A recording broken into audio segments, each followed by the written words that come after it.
I remember that day with a chill that still hasn't quite thawed. It was a few years back now when I was 27, fresh out of a relationship that had left me feeling raw and restless. My name's Alex, and at the time I was living in a small town tucked away in the foothills, working a carpentry gig that barely paid the bills but kept my hands busy. I figured a change of scenery, a little quiet, might do me some good. What I got instead was a chilling reminder that some quiet places aren't just empty, they're waiting. I'd always been a solitary type, drawn to the edges of things, the places where the paved road gives way to dirt tracks and the sky feels bigger. That's what led me to the abandoned logging trails just beyond the old Miller farm. Most people stayed away from there. The farm had been deserted for decades, falling into disrepair, and the surrounding woods were notoriously dense, full of tangled undergrowth and forgotten paths. But for me, it was an escape. I spent most weekends hiking, mapping out my own trails, sketching the gnarled trees and the way the light filtered through the canopy. It felt safe, predictable, a place where I was in control. That particular Saturday, the sun was a weak, watery thing, hiding behind a persistent haze.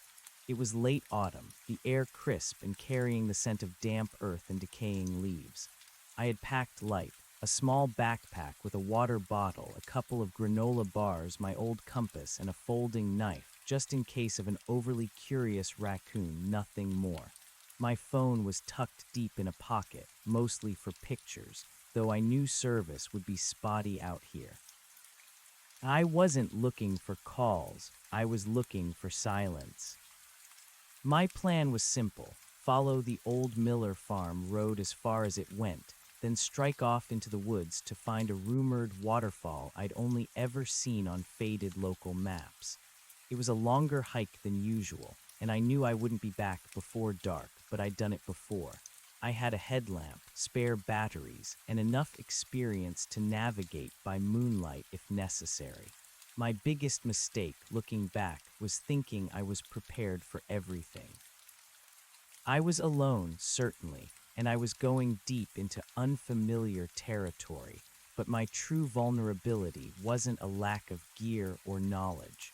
It was a lack of imagination. I simply couldn't conceive of what lay beyond the rational. I parked my beat-up truck at the end of the gravel road, locked it, and started walking. The initial path was overgrown but still discernible, flanked by skeletal trees and thorny bushes. The silence was immediate and profound, a heavy blanket that muffled even the rustle of my own clothes. It wasn't menacing, not yet. It was just the quiet of nature reclaiming its own. About an hour in, I diverged from the main path, following a barely visible game trail that promised a shortcut towards the waterfall. This was where things started to get different. The woods thinned out unexpectedly, giving way to a large, open field. It wasn't a farmer's field, not anymore. Just wild grass, waist-high and swaying gently in a breeze I couldn't feel on my skin.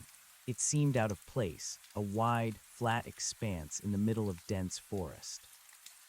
A small, odd detail, but not alarming. I decided to cut straight across it. It looked easier than fighting through more undergrowth. As I stepped onto the grass, it felt springy under my boots. I glanced down, watching my feet leave distinct impressions in the dew-kissed blades, clear boot prints perfectly defined. I took another step, then another, the grass parting for me like water. I remember thinking, this is nice, easier than I thought. I even stopped for a second, turning to appreciate the panoramic view of the distant tree line. When I looked back down, my blood ran cold. My footprints were gone. Not faded, not squashed, gone. The grass where I had just walked stood upright, as if untouched. There was no trace that I had ever been there. It was like the field had simply reset itself. I stared, baffled. I knew what I'd seen.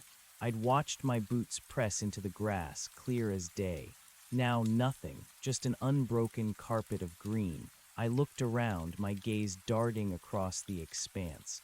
No other tracks, no deer paths, nothing. Just this perfectly pristine field. A prickle, faint but insistent, began to crawl up my spine. My mind, a creature of logic and habit, immediately started searching for explanations. Wind? No, there's no wind. The grass is too springy. It should hold a print for at least a few seconds. Maybe the dew just made it look like it was bending. No, I saw the indentations. I took another step, consciously watching my foot as it pressed down. A clear, deep print. I lifted my foot, took a half step back, and focused on the spot where my print had been. I blinked, once, twice, and just like that it vanished. The grass rose slowly but surely until it was perfectly erect again, not a blade out of place.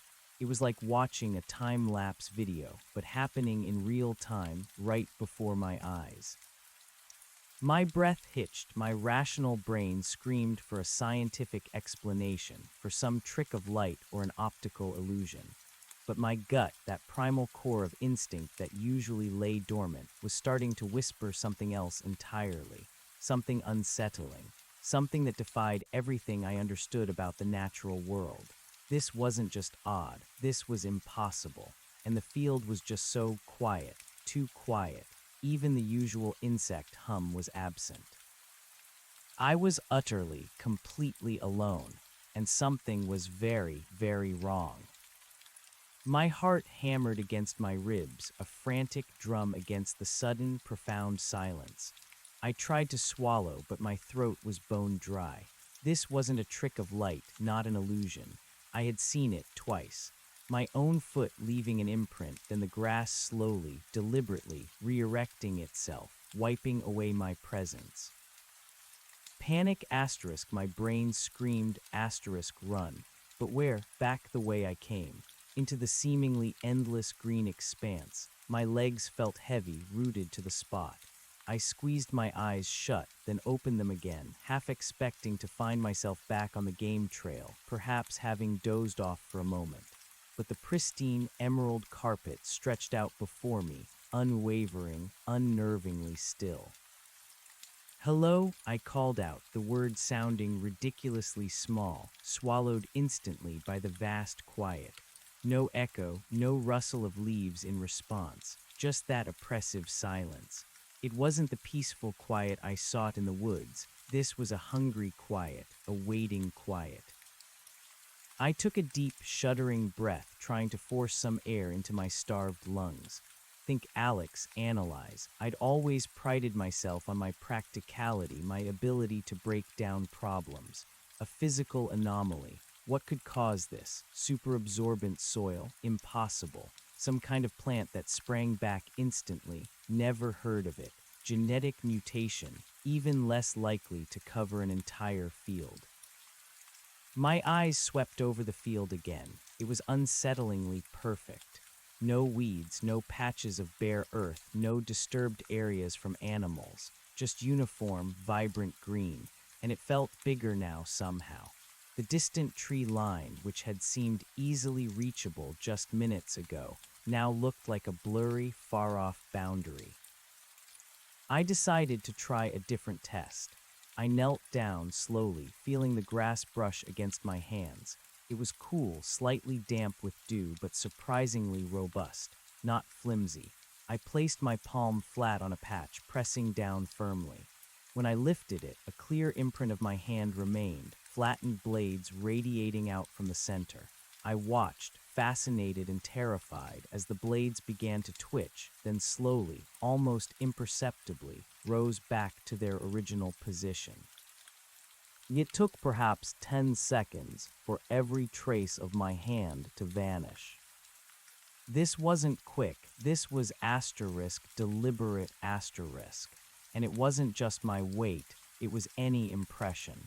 Like the field itself was actively erasing any evidence of intrusion. A shiver, more profound than any cold, traced its way down my spine. I stood up, feeling a sudden urge to get out. My initial thought was to retrace my steps, but then I remembered.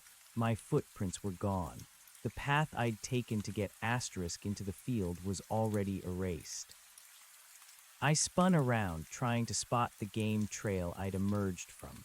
Nothing, just an unbroken wall of trees, identical in every direction. My sense of direction, usually so reliable, wavered. Which way was back? Which way was forward towards the rumored waterfall? The trees all looked the same, a dense, indistinguishable green-brown mass. This wasn't just strange, it was an active disorientation. I pulled my old compass from my backpack. The needle spun wildly for a moment, then settled, pointing vaguely north. North, okay. I knew generally where the truck was parked relative to north. It was west, so I needed to head west. But west was across the field, towards a section of trees that looked just like the section I'd left. My gut told me to move, to run, but my mind was still trying to wrestle control. Don't panic, trust the compass.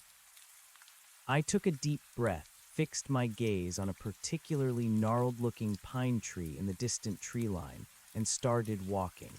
Each step felt heavy, like I was wading through invisible treacle.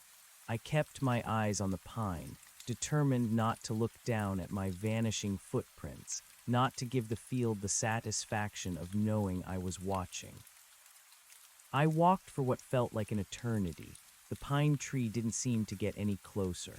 The grass, waist-high, brushed against my legs with a soft, persistent hiss that wasn't quite a sound, more like a sensation. The silence pressed in on me, amplifying every imagined creak and rustle. Was it just the grass, or was something else moving out there, unseen, unheard? I checked my compass again, still pointing north. My target pine should have been getting closer, but it remained stubbornly distant, almost as if it were receding as I approached. My sense of time began to warp. How long had I been walking? 10 minutes, an hour. The light still looked the same, that weak, watery autumn haze, not brighter, not darker. A wave of nausea washed over me. I stopped, hands on my knees, trying to get my bearings. The air felt thin, heavy, difficult to breathe. I closed my eyes, forcing myself to count to 10 to focus on the tangible. The rough texture of my jeans against my hands, the faint scent of damp earth and decaying leaves that still clung to the air despite the field's strange perfection. When I opened my eyes, the pine tree was gone. My heart seized. It wasn't just that I'd lost sight of it. The entire section of tree line where it had been now looked completely uniform. No distinctive shape, no gnarled branch. It was as if the landscape itself was rearranging itself, shifting around me. No, I whispered, the words stolen by the quiet. This was impossible. I hadn't veered. My compass was still in my hand, still pointing north. I hadn't moved off course, but my landmark, my only point of reference, had vanished. A cold dread seeped into my bones, a much deeper fear than the vanishing footprints. That was strange. This was actively hostile. The field wasn't just erasing my presence, it was erasing my way asterisk. I tried to recall the specifics of the old maps I'd seen. The waterfall was supposed to be further into the woods past this section, but the woods themselves felt different now. Taller, darker, more uniform, like a solid wall, impenetrable. I decided to change tactics. Instead of trying to find my way asterisk out asterisk, I would try to find my way asterisk through asterisk. I turned, facing the direction the compass indicated as west, where the waterfall should theoretically be, and where my truck was parked many miles beyond that. I started walking again, faster this time, a frantic energy pushing me forward. The grass seemed to grow thicker, taller, reaching past my waist, almost to my chest. It rustled more loudly now, a constant, whispering sound that seemed to come from everywhere and nowhere. It wasn't the sound of individual blades, it was a collective sigh, a deep breath drawn by the field itself. Then I heard it, a faint, high-pitched asterisk whimper asterisk. I froze. It was barely audible, carried on that invisible breeze. It sounded like an animal, a dog maybe, or something smaller hurt. My initial fear momentarily receded, replaced by a surge of concern. I was a solitary person, but not heartless. I couldn't just ignore a suffering creature. I called out, "Hello, is anyone there? An animal." My voice trembled slightly. The whimpering came again, a little closer this time. It wasn't distinct enough to place, but it sounded distressed. It was coming from deeper within the field, ahead of me, slightly to my left.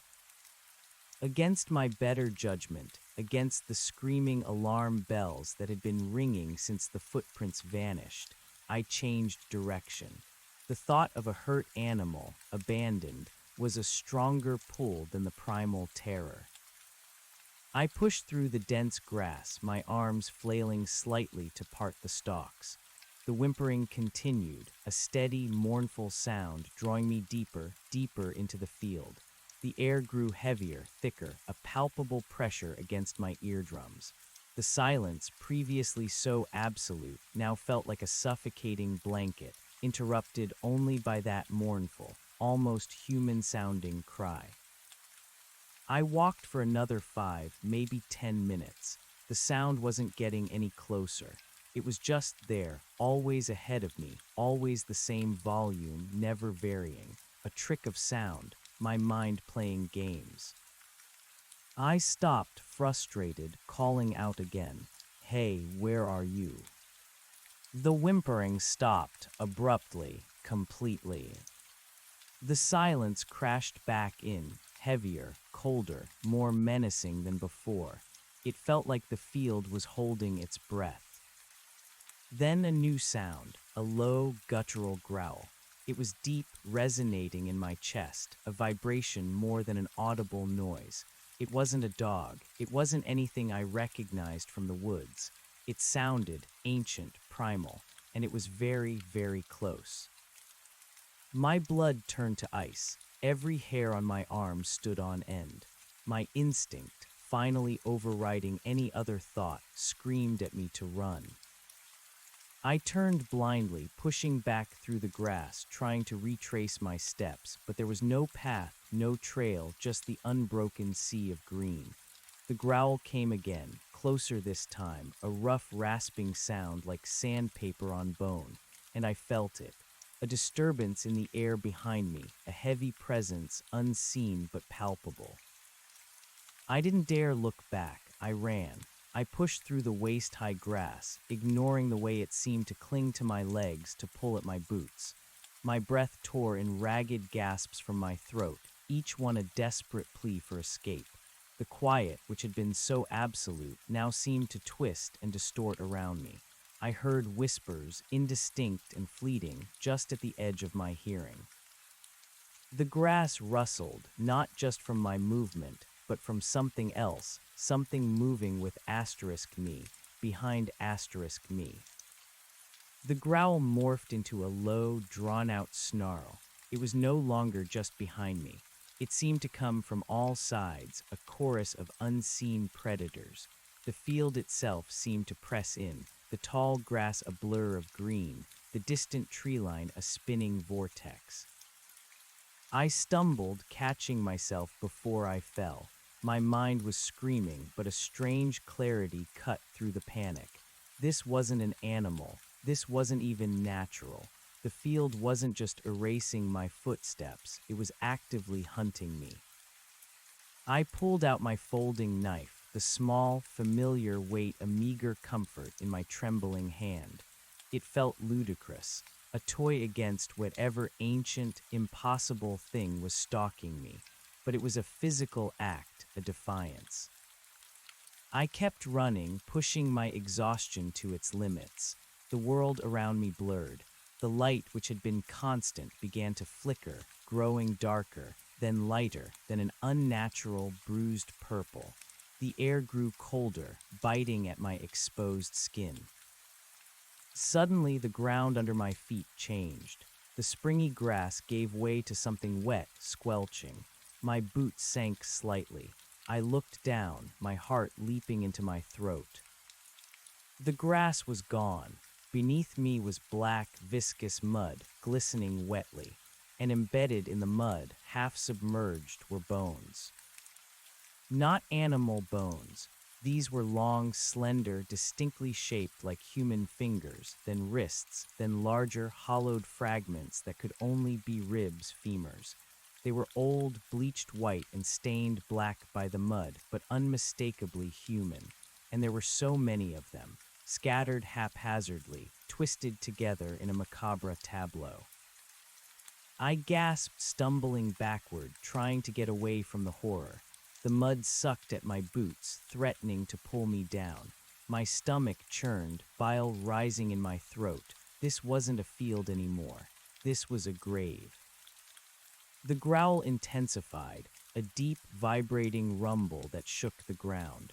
The whispers around me turned into a cacophony, 1,000 indistinct voices murmuring just out of comprehension. The air grew heavy, thick with the smell of damp earth and something else, something metallic and sickly sweet. I was trapped, surrounded by the growling, the whispers, and now the grisly evidence of countless others who had fallen victim to this place. My knife felt useless. My compass felt like a joke. My rational mind had completely surrendered. This was beyond anything I could ever have imagined. I scrambled backward, desperate to get away from the bones. The mud clung to me, coating my hands, my boots. I didn't care. I just wanted to get back to the grass, to the normal part of the field, even if it was just as hostile. As I backed away, my foot caught on something. I lost my balance, falling hard onto my back, my head hitting the squelching mud with a sickening thud. Stars exploded behind my eyes. For a moment, everything went black. When my vision cleared, I was lying amidst the bones, staring up at the bruised purple sky. The growling had subsided, replaced by an unsettling, complete silence. The whispers had vanished. The only sound was my own ragged breathing. And above me, silhouetted against the shifting, unnatural light, stood a figure. It was tall, impossibly thin, its limbs elongated and twisted like gnarled branches. It wasn't human. It wasn't animal. Its form was indistinct, wavering at the edges as if made of shadow and mist. It had no discernible features, just a darker void where a face should be. But I felt its gaze, a cold, empty weight settling upon me. It was looking at me, and in that moment I knew it was ancient. It was the master of this place, and it was hungry. I couldn't move. My body was frozen, paralyzed not by fear, but by a deeper, more fundamental terror that transcended panic. It felt like my very essence was being scrutinized, weighed, judged. The figure didn't move, didn't make a sound. It simply stood there, radiating an immense, suffocating presence. I couldn't look away, even if I wanted to.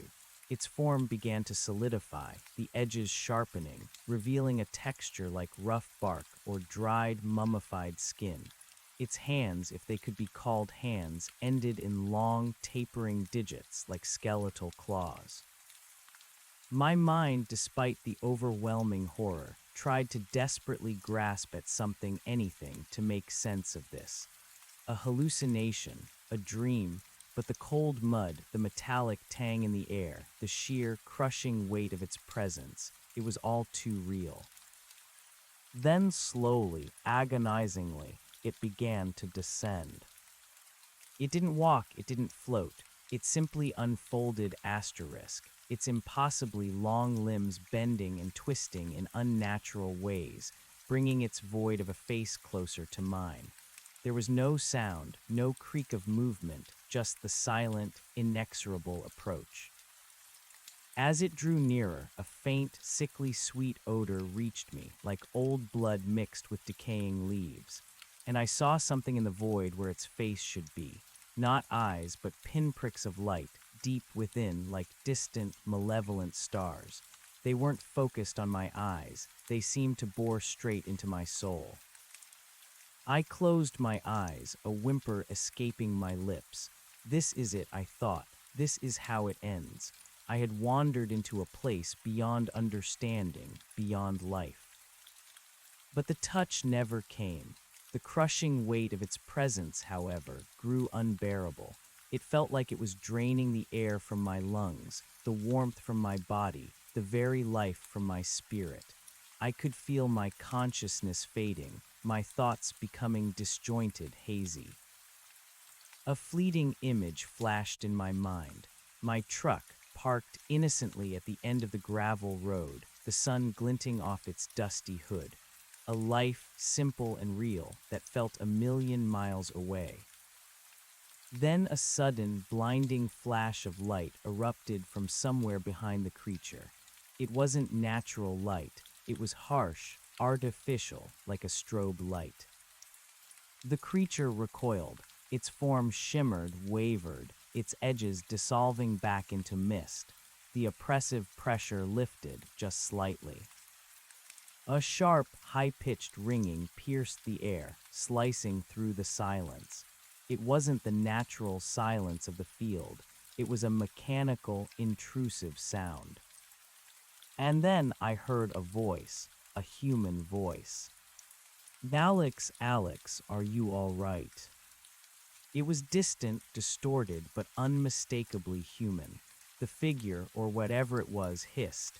It wasn't a sound of anger, but of pain, of annoyance. It writhed, its amorphous form twisting violently. The pinpricks of light in its face void dimmed, then vanished. The light flashed again, stronger this time. The ringing intensified. The creature let out a silent, wrenching shriek that echoed only in my mind, a scream of pure, concentrated fury and distress. Then, with an unnatural fluidity, it dissolved, melting into the black mud, leaving no trace behind. It was gone. I lay there, shivering uncontrollably, tears streaming down my face. My body ached. My head throbbed. The metallic smell lingered, but the crushing presence was gone. The mud still clung to me. The bones still surrounded me, stark white against the black. "Alex, where are you?" The voice was closer now, frantic. "Answer me." I tried to speak, but only a dry, broken cough escaped. My throat was raw. My body felt like it had been run over by a truck. Then a figure appeared at the edge of the bone-strewn mud pit. It was a man, illuminated by the harsh beam of a powerful flashlight. He was wearing a park ranger's uniform, his face etched with worry. He had a radio clipped to his shoulder, squawking with static, and a flare gun in his hand, still smoking from the flash. He took a step towards me, then stopped abruptly, his eyes widening as he took in the grotesque scene around me. The flashlight beam swept over the bones, then back to my mud-caked, trembling form. "Oh my God," he breathed, his voice a low whisper of horror. "What in the blazes happened here?" He moved cautiously, wading into the mud, his boots squelching. He knelt beside me, his flashlight shining directly into my face. He had a kind, weathered face, but his eyes were wide with a mixture of shock and disbelief. "Are you hurt?" he asked, his voice gentler now. He reached out a hand, his touch surprisingly warm and solid, a stark contrast to the ethereal chill that had just engulfed me. I just stared at him, unable to form words.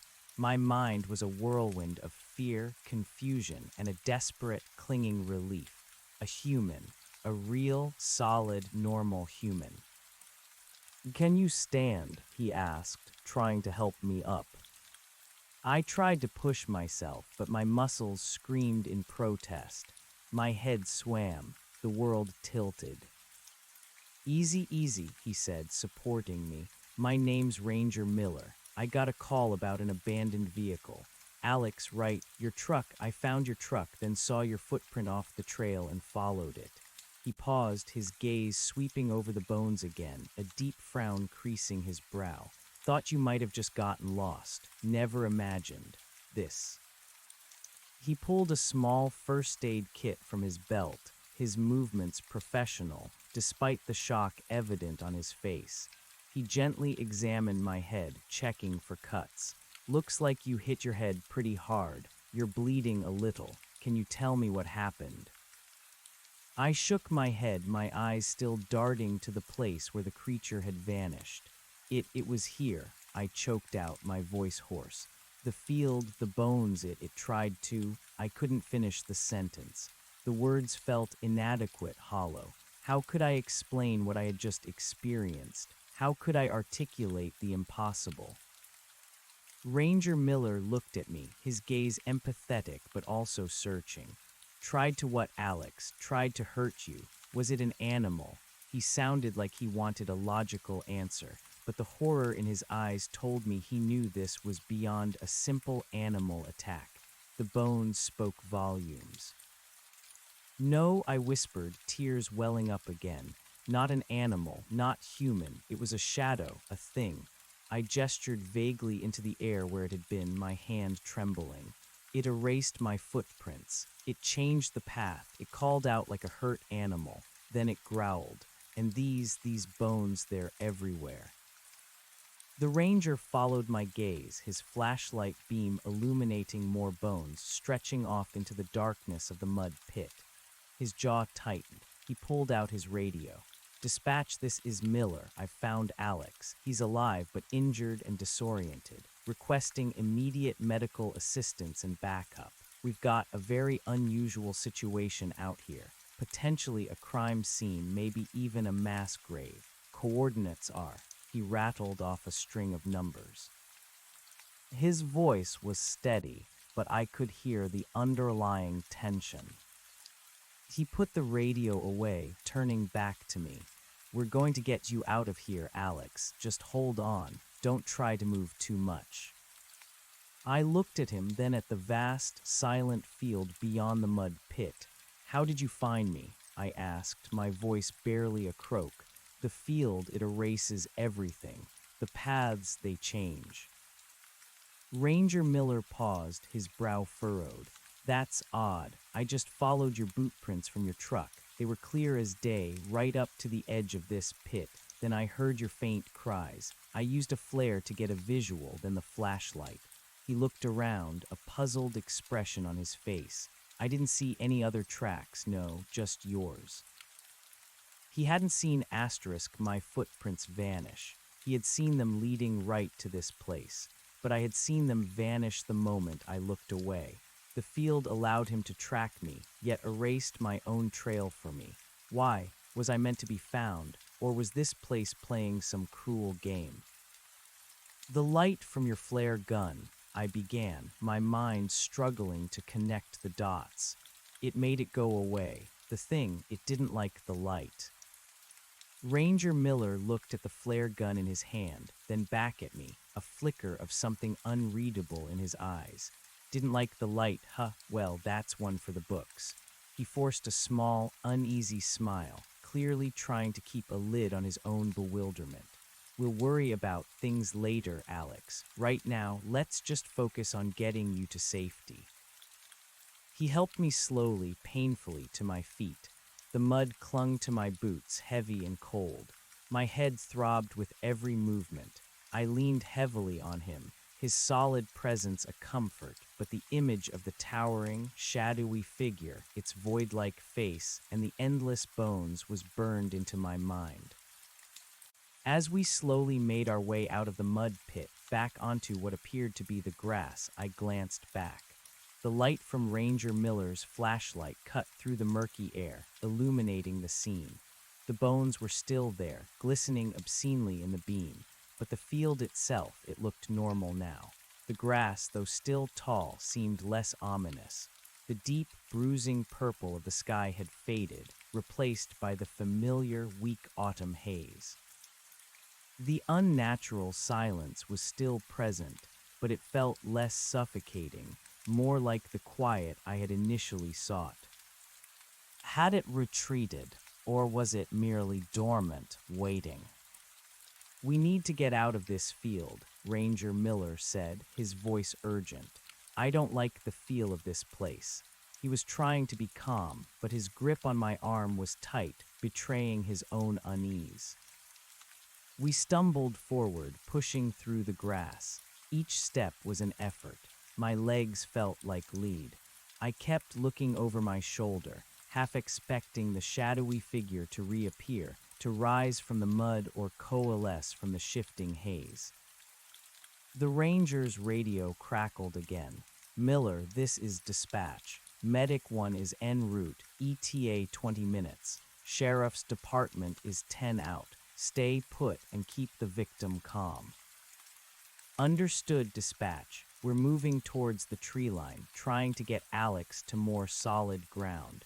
This field is treacherous." His voice was low, his words carefully chosen, but I knew he was describing more than just the muddy terrain. We walked for what felt like forever, the tall grass a perpetual green blur. I could hear the faint, distant wail of a siren now, a comforting, if still distant, sound of the normal world. It meant help was coming. It meant I might actually get out of this. But as the siren grew slightly louder, the grass around us seemed to shift again. The air grew heavy once more, and that unnerving quiet descended, swallowing the sound of the approaching aid. Ranger Miller stopped, his head cocked, listening. "Did you hear that?" he asked, his voice barely a whisper. "The siren, it just cut out." I had heard it, one moment, a distant wail, the next, nothing, as if the field had simply absorbed the sound, consumed it. A cold dread began to creep back into my heart. I had thought the creature was gone, but perhaps its influence remained. Perhaps the field itself was the entity, and the shadowy figure was merely an avatar, a manifestation of its will. Ranger Miller pulled out his radio again, his face grim. "Dispatch, this is Miller. Come in, do you read? We lost contact with Medic 1's siren. Are they still inbound?" He waited, listening to the static. No reply.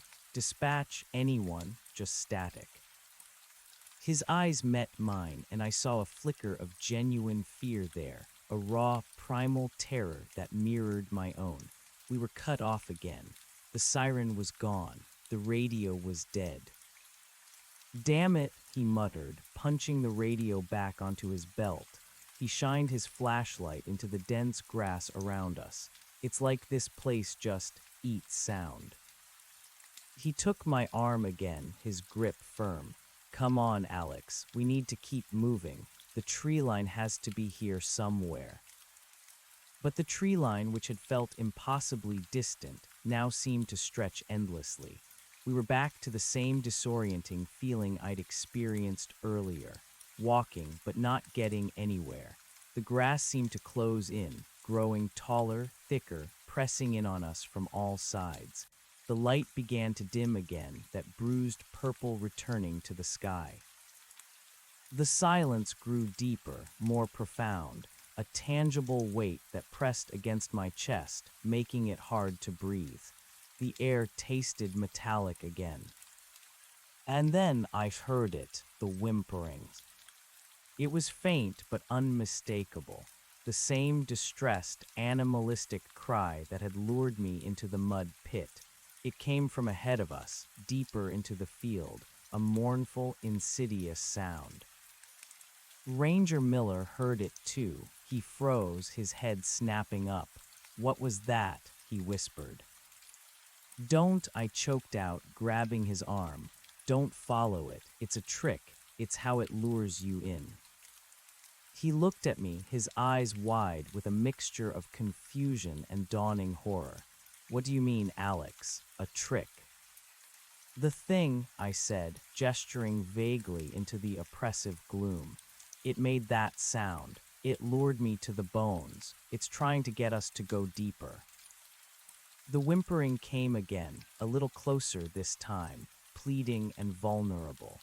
Ranger Miller hesitated, his face a battleground between his ranger's duty to help and the terrifying implications of my words.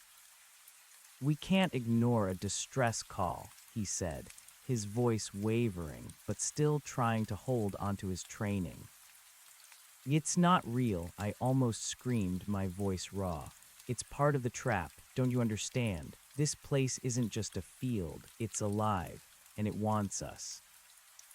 Just as I spoke, a low, guttural growl vibrated through the air, emanating from all around us.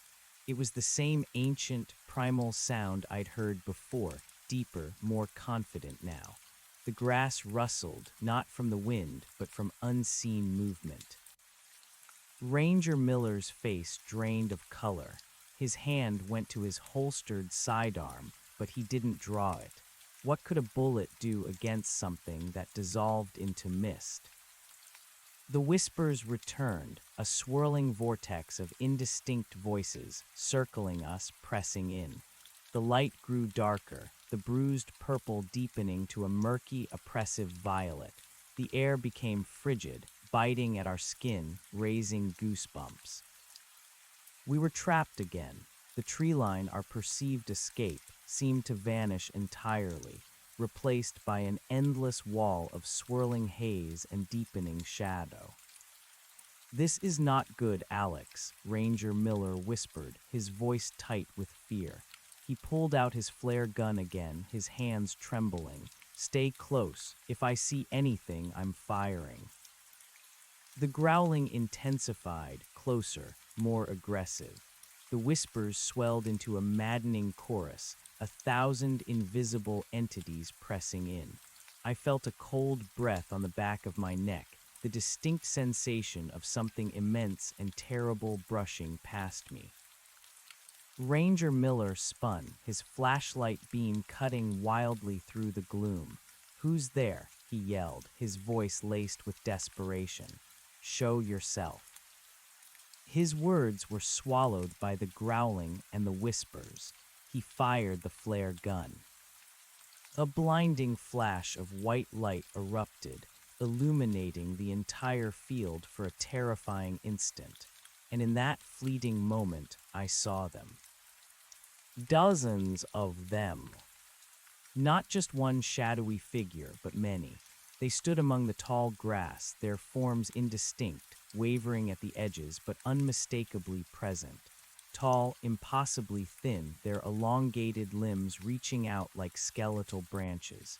Their void-like faces were turned towards us, and I felt their collective, empty gaze. They were everywhere, surrounding us, closing in.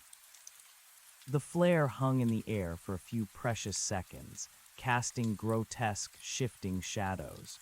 And then, as quickly as it had appeared, the light began to fade, the field absorbing its brilliance, dulling its intensity. As the light died, the figures began to move. Slowly, deliberately, they advanced. Not walking, but unfolding, their forms twisting and bending in unnatural ways, their sheer numbers suffocating. Ranger Miller let out a desperate cry, grabbing my arm and pulling me. "Run, Alex, run." We bolted, blindly crashing through the tall grass, not knowing where we were going, only knowing we had to get away. The growling was a deafening roar now, the whispers a shrieking cacophony. I could feel the cold, oppressive presence of the creatures all around us, their unseen hands reaching, their silent screams tearing at my sanity. My legs burned, my lungs ached, but the sheer, unimaginable horror of what I had seen propelled me forward. Dozens of them, not one but many, and they were all hungry. They were the masters of this field, the silent custodians of the bone-strewn earth. Ranger Miller, despite his fear, was still pulling me, his strength immense. He was trying to protect me, but against this, against an army of shadow beings from a nightmare. We ran and ran and ran, the field swallowing our footsteps, the darkness deepening, the screams of the creatures growing louder and louder, closer and closer. The world dissolved into a terrifying blur of green and black, sound and silence, solid ground and clinging mud. Then suddenly, the grass gave way. We plunged downwards, a sudden, unexpected drop. I screamed as I fell, my arms flailing, hitting something hard, then rolling, tumbling over rough terrain. Ranger Miller was right beside me, grunting as he fell, his flashlight clattering away into the darkness. We landed with a sickening thud at the bottom of a steep embankment. My head hit something again, and the world went black once more, pierced by a final, distant shriek from the field above. When I came to, I was lying on my back, stars visible in a clear, dark sky. The oppressive, bruised purple was gone. The air was cool, crisp, and clean. The metallic tang was absent. The growling, the whispers, the chilling presence of the creatures all gone. Silence, a natural silence this time, the kind of quiet I had always sought in the woods. I groaned, my entire body aching. My head throbbed. I tried to sit up, my muscles protesting, but I managed to push myself to a sitting position. I was in a ravine, a narrow, rocky crevice, deep enough that the tall grass of the field was barely visible above. The walls were steep, covered in moss and twisted roots. At the bottom, a small, rocky stream gurgled softly, the only sound. Ranger Miller was lying a few feet away, groaning softly. His flashlight was lying on the rocky bank, its beam still shining, casting a small circle of light. "Ranger Miller," I called out, my voice hoarse.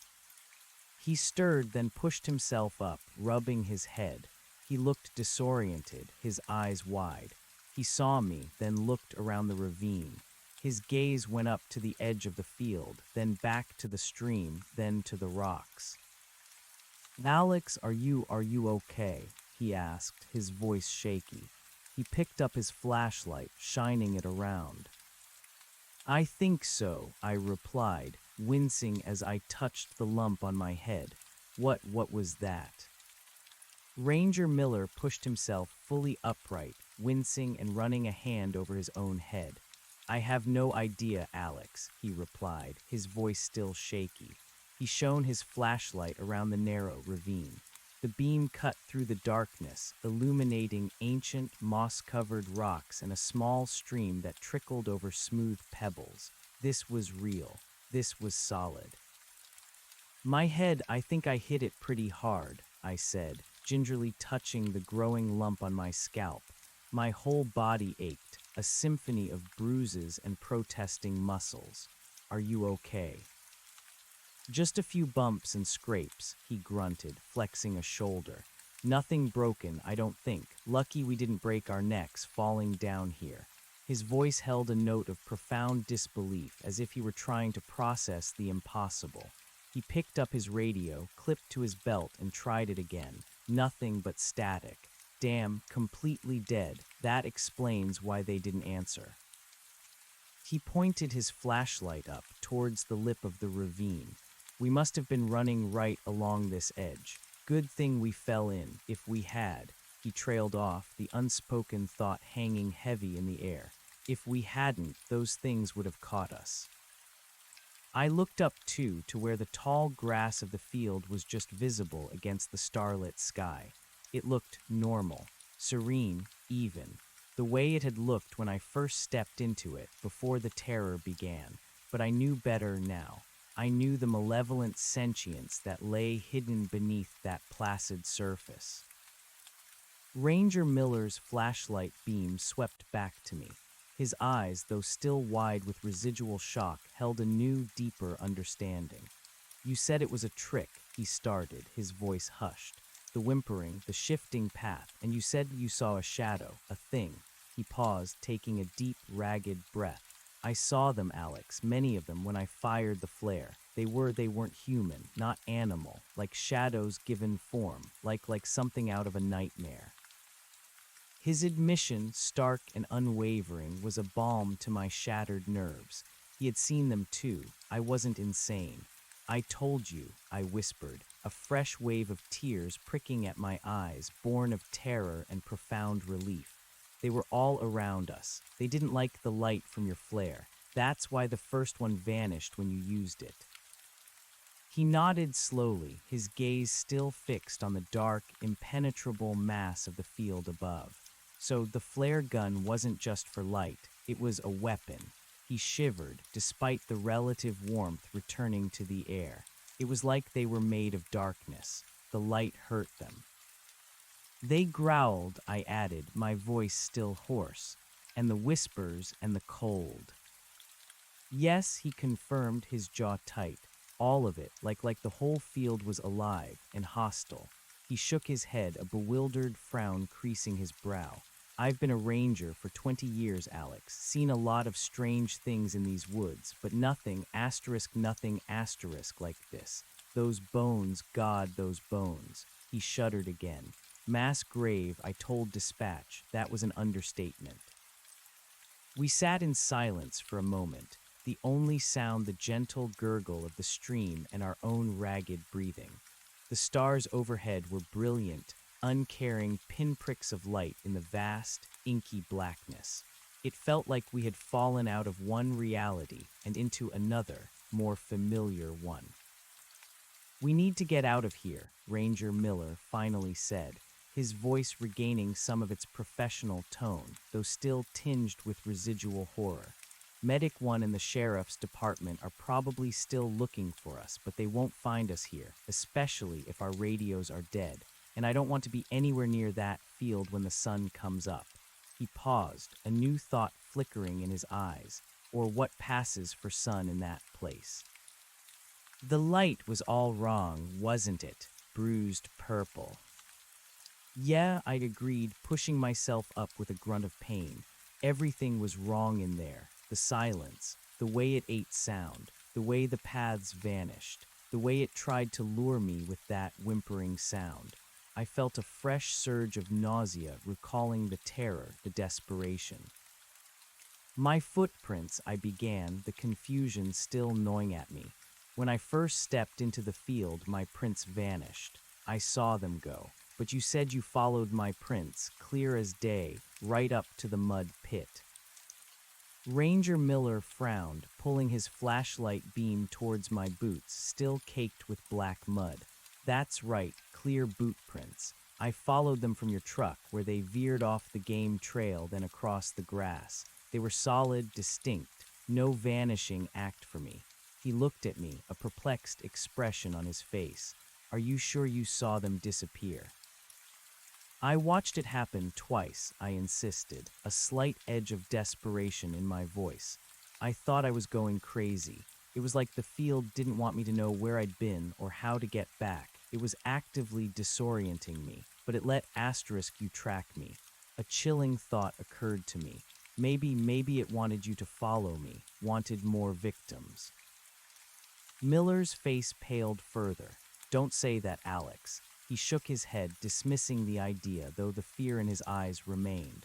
No, I don't think so. Why would it lure me only to try and get both of us at the same time? It was clearly trying to get us away from the edge, deeper in. The whimpering, the growling, it was a trap. Maybe your footprints vanishing was part of its initial disorientation, a mental game. But for me, they were just normal. He frowned, lost in thought. Unless it only showed me the prints to get me in, but then why would it let us escape? Yet did let us escape, I countered, remembering the searing light. Your flare gun drove them back. They recoiled. They hated the light. We just happened to fall into this ravine when they were disoriented. A stroke of sheer luck, then, Miller mumbled, looking up at the precarious edge of the field again. Or maybe this ravine itself is some kind of boundary, a line it can't cross. He thought for a moment, then nodded. That makes sense. It would explain why the immediate area around us feels normal again. The oppressive atmosphere, the cold, the sound eating, it all stopped the moment we fell in here. We had a theory, however outlandish. The field was a predatory, sentient entity, or home to such entities, and the ravine was its boundary. The light was a deterrent. Okay, Miller said, rising stiffly. We need to get moving. We're deep in the woods now, probably a fair distance from your truck and definitely off any marked trails. We'll follow this stream. Streams usually lead somewhere, to a larger river or eventually a road. It's our best bet. Climbing out of the ravine was a challenge. The walls were steep and slick with moss. My head throbbed, and every movement sent a jolt of pain through my bruised muscles. Miller, despite his own aches, was remarkably strong and steady. He went first, finding handholds, and then helped me up, his large, capable hand pulling me over the final edge. When we emerged, the world was still dark, but the air was unmistakably clear. We stood on a small, rocky ledge just at the edge of the tall grass. It stretched out, seemingly innocent, under the cold gaze of the stars. It looked just like any other wild meadow, but to us, it was the embodiment of pure terror. "Which way to the truck?" I asked, my voice barely a whisper. Miller pulled out his compass. It spun wildly for a moment, then settled, pointing north. "North is that way," he said, gesturing into the deep woods on the other side of the field. "Your truck was parked west of the game trail, which means it's probably a few miles northwest of where we fell in. If we follow this stream generally west, it might loop around. But we need to put some distance between us and this place asterisk." He shined his flashlight into the woods directly opposite the field. "Let's go this way, away from the grass. We'll follow this ravine for a bit, then head northwest. We need to be careful. Even if we're out of its immediate reach, I don't trust this place."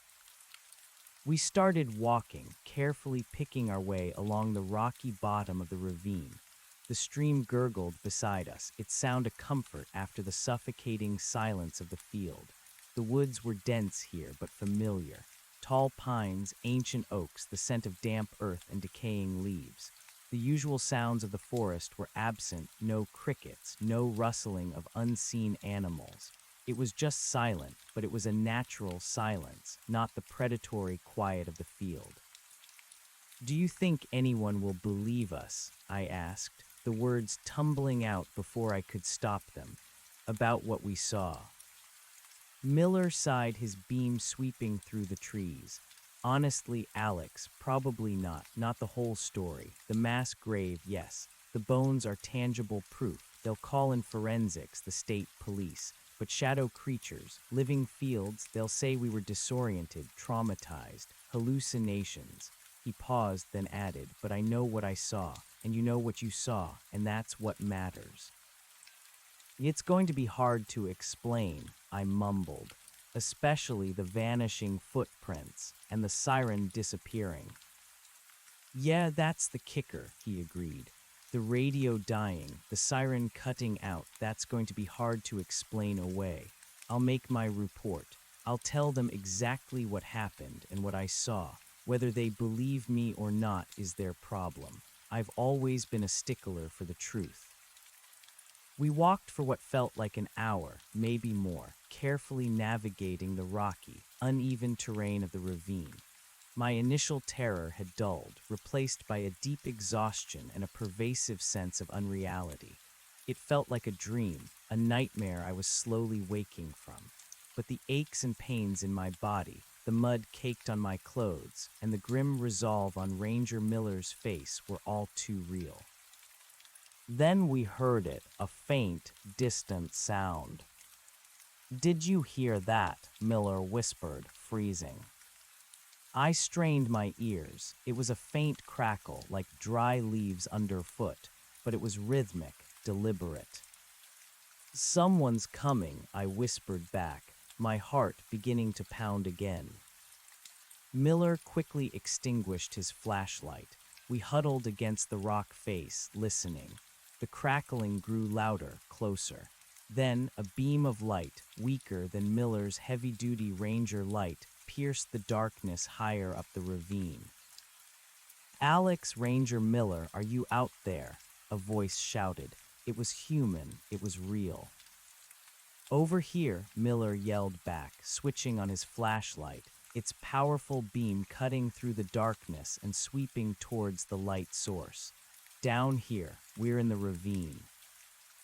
A few minutes later, 3 figures appeared at the top of the ravine, their flashlights converging on us. 2 of them were dressed in sheriff's uniforms, and the third, carrying a medical bag, was clearly a paramedic. Relief, so potent it almost buckled my knees, washed over me. "Miller, Alex, thank God," one of the deputies shouted, his voice thick with relief. "We heard your last transmission, then nothing. We lost your signal entirely. We've been searching for hours." "Yeah, our radios went dead," Miller explained, his voice still ragged but full of gratitude. "We fell into this ravine. We're both a little banged up, but we're alive." The paramedic, a woman with kind eyes and a no-nonsense demeanor, quickly made her way down the less steep side of the ravine, followed by the 2 deputies. "Alex, you look like you've been through a war zone," she said, her flashlight beam gently illuminating my mud-caked, bruised face. "Let's get you checked out." As she tended to my head wound, cleaning it and applying a bandage, the deputies were talking to Miller, their voices low and serious. "We found the truck, Ranger," one deputy said. "Boot prints were clear from there, right up to the edge of, well, that asterisk field. Then they just stopped, like you vanished into thin air. We couldn't believe it when we lost your radio signal too, thought the worst." "We almost did vanish into thin air," Miller replied grimly. "It's not just a field deputy, it's something else. We found a mass grave in there, human remains, a lot of them, and other things." The deputies exchanged a skeptical glance, but the paramedic, who was finishing with my head, looked up, her expression more serious. She'd probably seen a lot of trauma-induced statements. "Bones, sir?" one deputy asked, his voice now cautious. "Human bones." "Yes, bleached old, and too many to count. Scattered in a black, viscous mud pit deep in the field," Miller stated, his voice firm. "We need a full forensic team out here, light-penetrating radar, everything. This is much bigger than a missing person case." "We'll secure the area, Ranger," the second deputy assured him, though his eyes darted nervously towards the field above. "But for now, let's get you 2 out of here. Medic says Alex needs to go to the hospital. You too, Miller, just to be safe." With help from the deputies, we slowly made our way out of the ravine. The world felt safer, more tangible, with these normal, uniformed people around. The fear began to recede, leaving behind a profound exhaustion. The hike back to the road was long and slow, made more difficult by our injuries and the lingering shock. We followed a rough, rarely used game trail that eventually led to a fire break, and then mercifully to a paved road where an ambulance and several patrol cars were waiting. The flashing lights, the chatter of radios, the concerned faces of emergency personnel, it was all overwhelmingly normal. I was loaded onto a stretcher, my mind still reeling. The paramedic continued to check my vitals, asking me questions I could barely answer. Miller was also being checked out, his face pale and drawn. The sheriff himself, a gruff but fair man named Sheriff Thompson, approached Miller. "Ranger Miller, what the hell happened out there? We had a full search and rescue operation gearing up. What's this about a mass grave?" Miller, looking directly at the sheriff, recounted our story, omitting nothing. He described the vanishing footprints Alex saw, the shifting landscape, the disorienting silence, the whimpering lures, the mud pit, the human bones, and finally, the shadowy figures. The deputies who had found us listened intently, exchanging nervous glances. Sheriff Thompson listened, his expression growing increasingly serious, then incredulous, then concerned. Shadow creatures, Miller. Are you sure you're all right? You've been through a lot of trauma. I saw them, Sheriff, Miller insisted, his voice unwavering. Dozens of them, and Alex saw one up close. They looked like darkness given form, and they recoiled from the flare light. These aren't animals, Sheriff. This is something else. He paused. And the bones are real. They're in a mud pit deep in that field. I can give you the coordinates roughly. The sheriff rubbed his chin, his gaze sweeping over the dark tree line towards the direction of the field.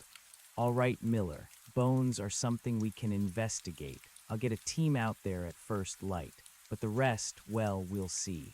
For now, let's get you and Alex to the hospital. You both need to be checked out thoroughly.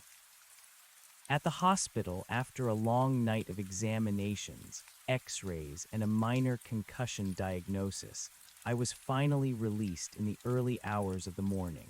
My truck had been towed to the police impound lot for processing, a routine procedure when an abandoned vehicle is found in a search and rescue operation. Miller was also released, physically fine, but clearly still rattled. Before I left, Miller sought me out in the waiting room. Alex, he said, his voice quiet. They're sending a team out to the field.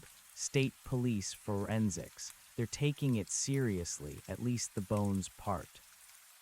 And the rest? I asked, my voice flat. He sighed. The sheriff thinks we were disoriented, traumatized, maybe a hallucination brought on by the fall. But he's not dismissing it entirely.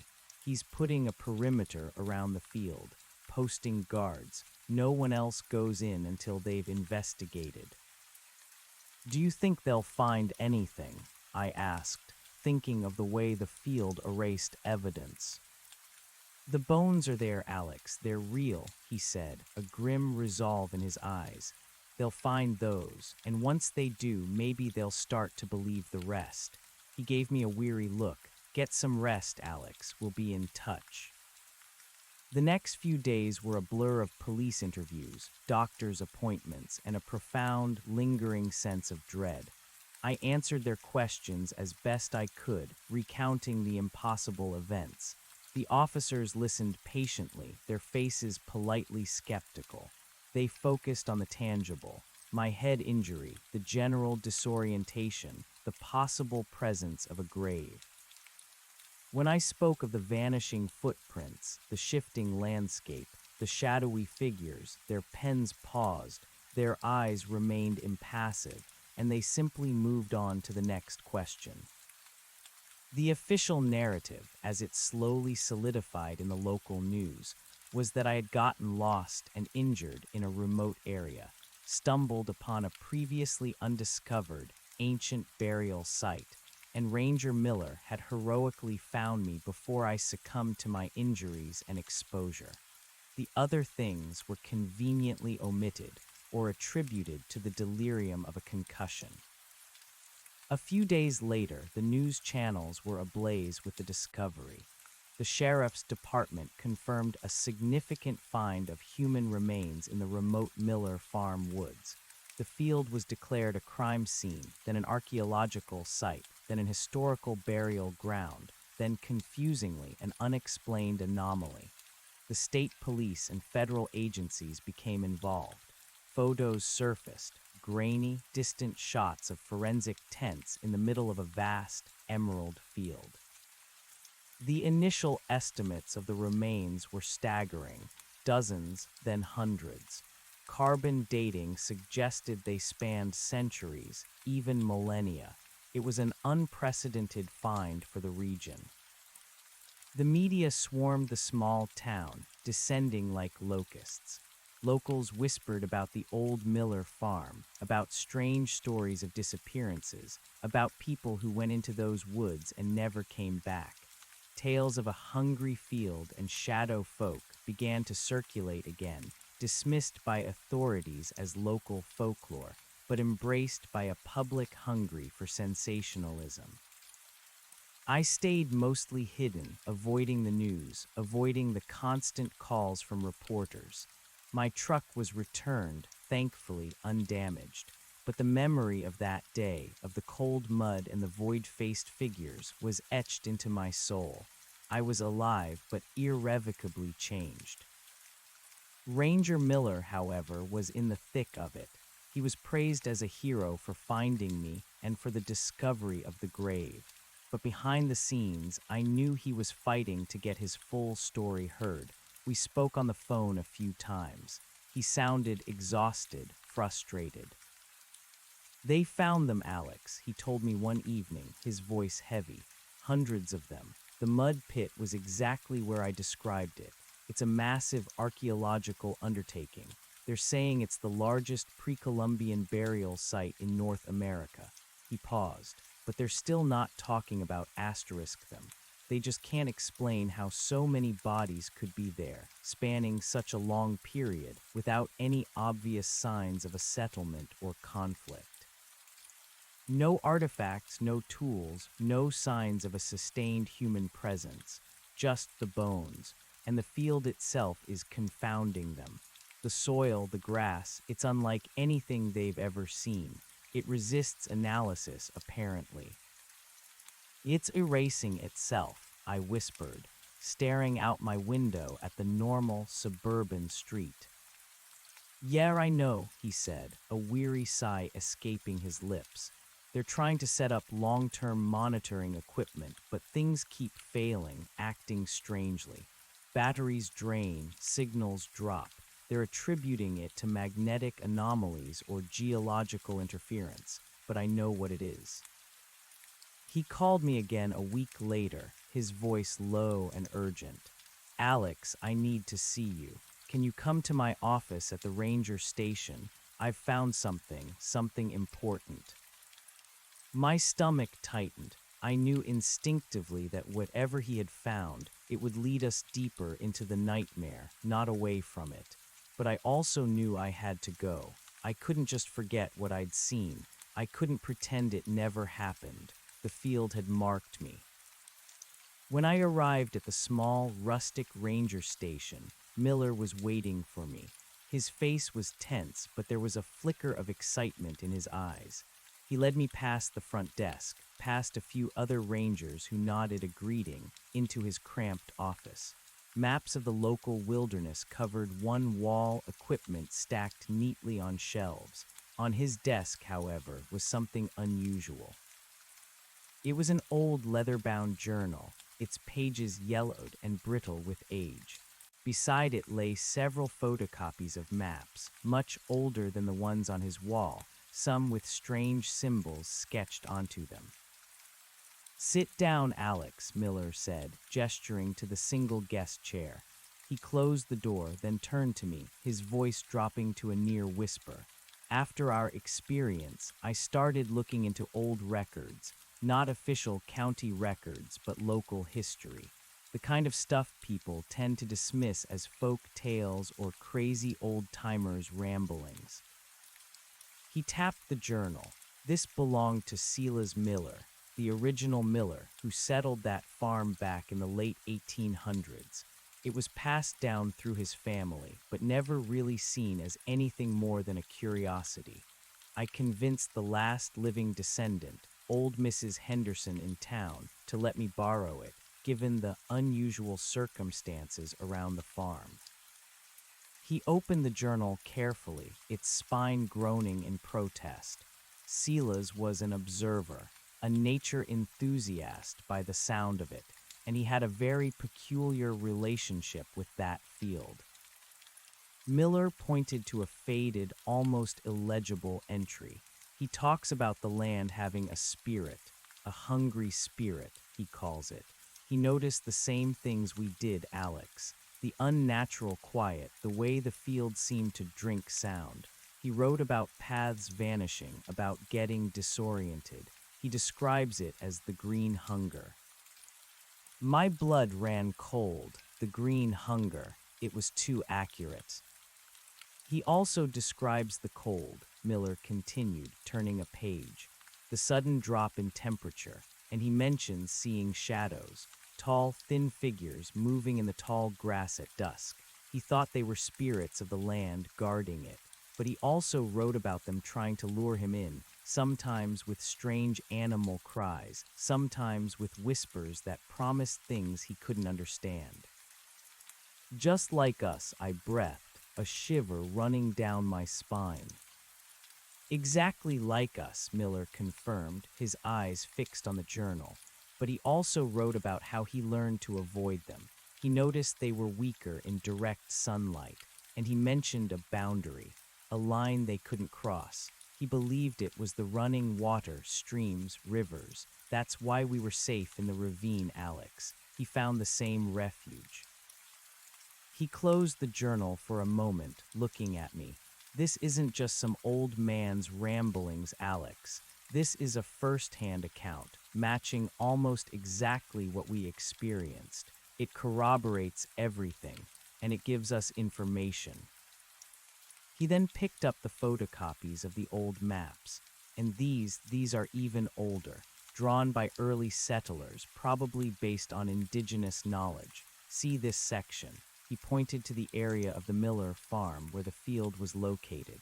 It's marked with these symbols, a spiraling green pattern almost like a vortex, and around it a series of dashes like a fence line, but annotated with a symbol that looks like a wave or running water.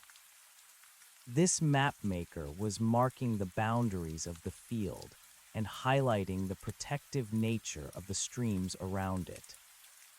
So the ravine was always a safe zone, I whispered, the implications settling in, and the water protects against them.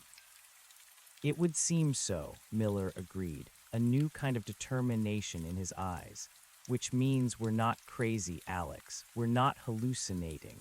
We've stumbled onto something ancient, something incredibly dangerous, something these woods have been hiding for a very long time. He leaned forward, his voice firm. This journal, these maps, they're proof. They're scientific data in a way if you know how to interpret them. I'm going to present this to the sheriff, to the state police, to the archaeologists. They're going to have to listen. They can't just dismiss it as folklore anymore when there's a corroborating historical document that precisely describes their current, unexplained anomalies. I felt a surge of hope, mixed with a deeper sense of dread. If they finally believed us, then what? What did you do about a sentient, predatory field that fed on people? What do you think it is? I asked, my voice barely audible. Miller rubbed his temples. Silas Miller called it the green hunger, an ancient spirit of the land. But these shadow figures, they're something else entirely. Its agents, perhaps, its manifestation. The field itself is the consciousness, and they are its hunters. He shook his head. I don't know, Alex. My 20 years of ranger training didn't cover this. But one thing is for sure, it's dangerous, extremely dangerous.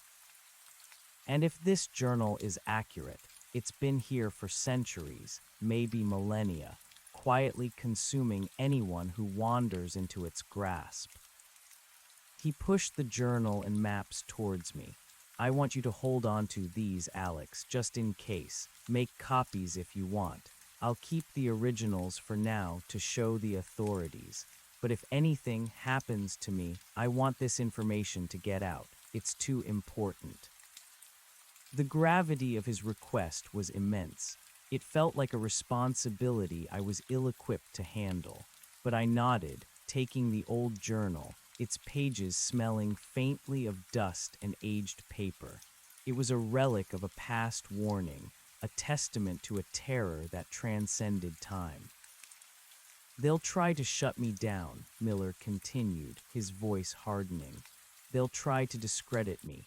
They'll say I've gone native, that the trauma got to me, but I won't let them. Too many lives have been lost in that field, Alex. Too many people have vanished. We have to understand what it is, and we have to stop it. Over the next few weeks, Miller kept his word. He presented the journal and the maps to Sheriff Thompson, to the lead archaeologists from the state university, and to the federal agents who were now overseeing the Miller Farm anomaly. The reaction was exactly as Miller had predicted. Initial skepticism, then polite dismissals, then thinly veiled accusations of mental instability. The academics scoffed at the idea of a sentient field and shadow people, preferring to focus on the tangible, the explainable. The ancient burial ground was a fascinating archaeological puzzle, but the strange atmospheric effects, the equipment failures, the localized magnetic anomalies, they were all supposedly explainable by conventional science, just not yet fully understood. Miller fought back, citing the uncanny parallels between Silas Miller's century-old observations and the contemporary experience. He detailed the protective nature of running water, the aversion to light. He even arranged for a small, controlled experiment near the field's edge, attempting to replicate the sound-eating phenomenon with a high-frequency emitter. The results were inconclusive due to unforeseen atmospheric interference, as the official report stated, but Miller knew it was the field's resistance. I too found myself drawn into the fray, giving more interviews not to the press but to official investigators. I recounted my experiences again, trying to convey the pure primal horror. The only person who listened with a flicker of genuine interest was a quiet, unassuming woman from a federal agency, a specialist in unexplained phenomena, though that was never her official title. She asked probing questions, her gaze sharp and intelligent, but offered no comfort or validation. The field, now officially designated Site MFL-01, Miller Farm Land 01, remained under heavy guard. A perimeter fence was erected, adorned with warning signs. Access was strictly limited to authorized personnel, mostly archaeologists, and a contingent of state and federal agents. Despite all the scientific equipment and security, strange reports continued to filter out.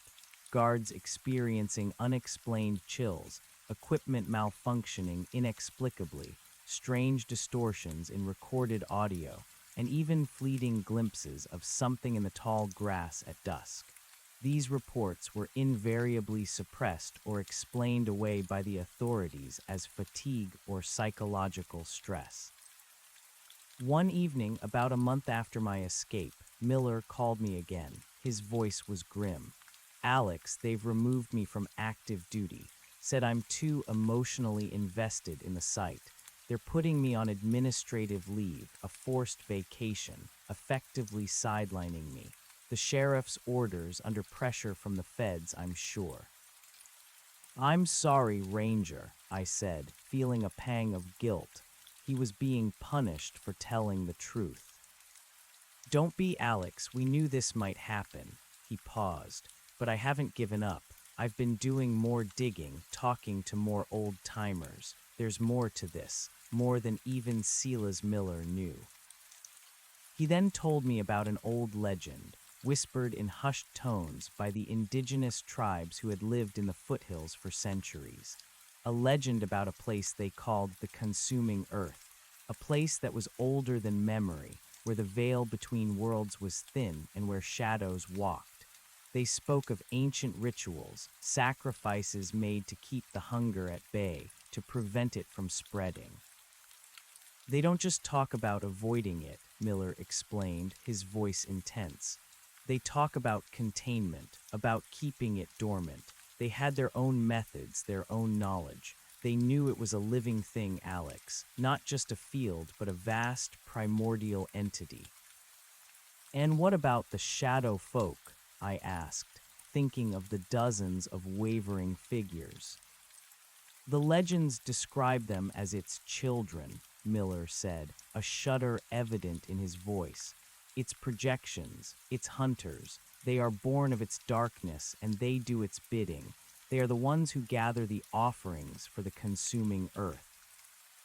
The implications were chilling. We weren't just dealing with a strange patch of forest. We were facing an ancient, intelligent, malevolent being and its army of spectral hunters.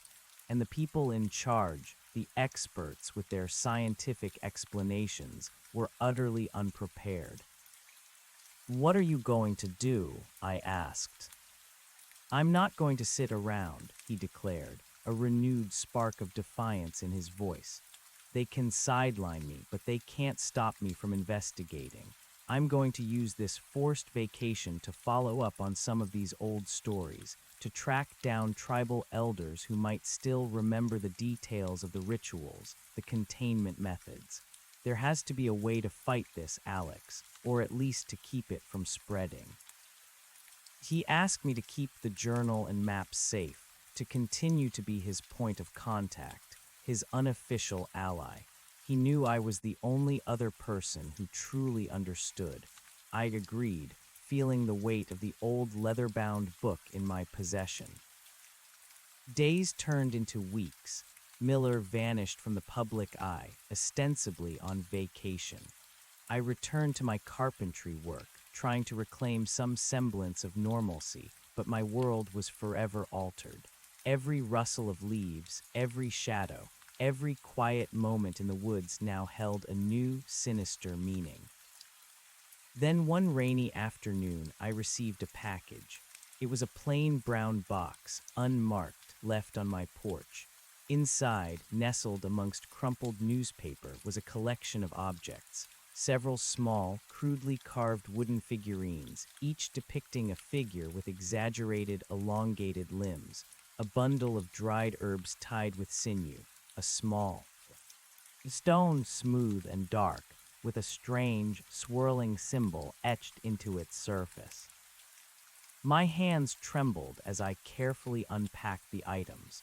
The wooden figurines were unsettling, their elongated forms and void-like faces disturbingly reminiscent of the shadow figures I had seen. The dried herbs smelled earthy and faintly sweet, a scent I didn't recognize. The stone felt cool to the touch, almost vibrating with a faint energy. What did these mean? Was this Miller's answer? Was this part of the ancient containment methods he'd been researching? A small, folded note was tucked beneath the stone. It was in Miller's familiar, precise handwriting. "Lalix asterisk. These are from the elders of the Wapia tribe. They are what remains of their ancestral knowledge. The figurines are effigies, meant to represent the children of the earth. The herbs are for purification and warding. And the stone is a heart stone, used in their binding rituals." I've learned more, Alex, much more. The consuming earth is not just a place, it's an ancient intelligence, a parasite that feeds on life force. The Wapia believed it lay dormant for millennia, but something has awakened it. They called its awakening the Great Thirst. The shadow figures are indeed its hunters, its extensions, drawing energy back to the core. The streams and rivers are natural barriers, but they also used specific rituals to reinforce those boundaries, to keep the entity contained and dormant. The containment rituals involved offerings, yes, but not in the way you might think, not human sacrifice. They believed in a balance, in feeding the earth's spirit symbolic sustenance to keep its true hunger at bay. They used these heartstones to focus their intent, to create a spiritual seal around the affected land. And the herbs, the smoke from these herbs was used to blind and confuse the shadow children, to weaken their connection to the earth. I'm going to try to get back to the field. I've discovered a way in that the current perimeter isn't covering, a forgotten game trail that follows a particularly strong stream. I believe I can get close enough to where the core of the field might be, and, using the Wappia methods, attempt to reinforce the containment. This is dangerous, Alex, perhaps foolish, but I can't stand by while they let this thing fester. The authorities are blind, arrogant in their science.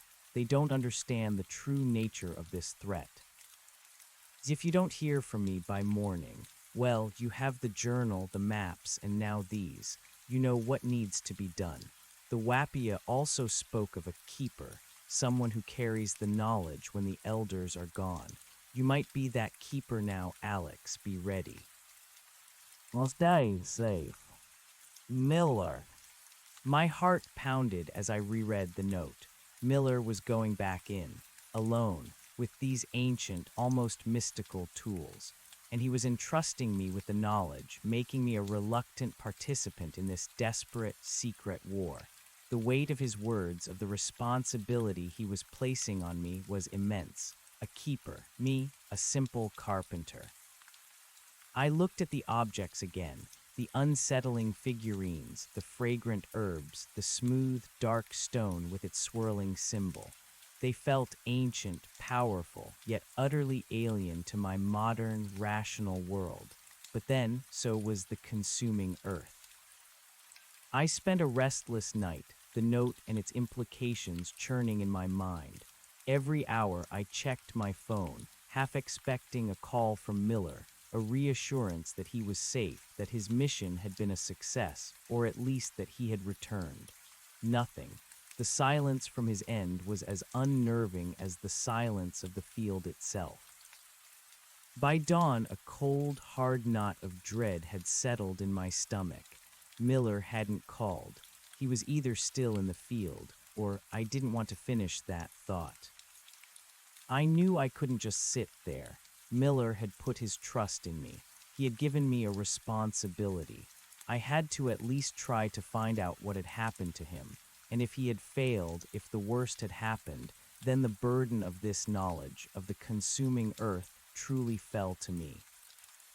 I made a few phone calls, trying to get a sense of what was happening at Site MFL-01. I called the ranger station, feigning concern about Miller's whereabouts, saying I hadn't heard from him.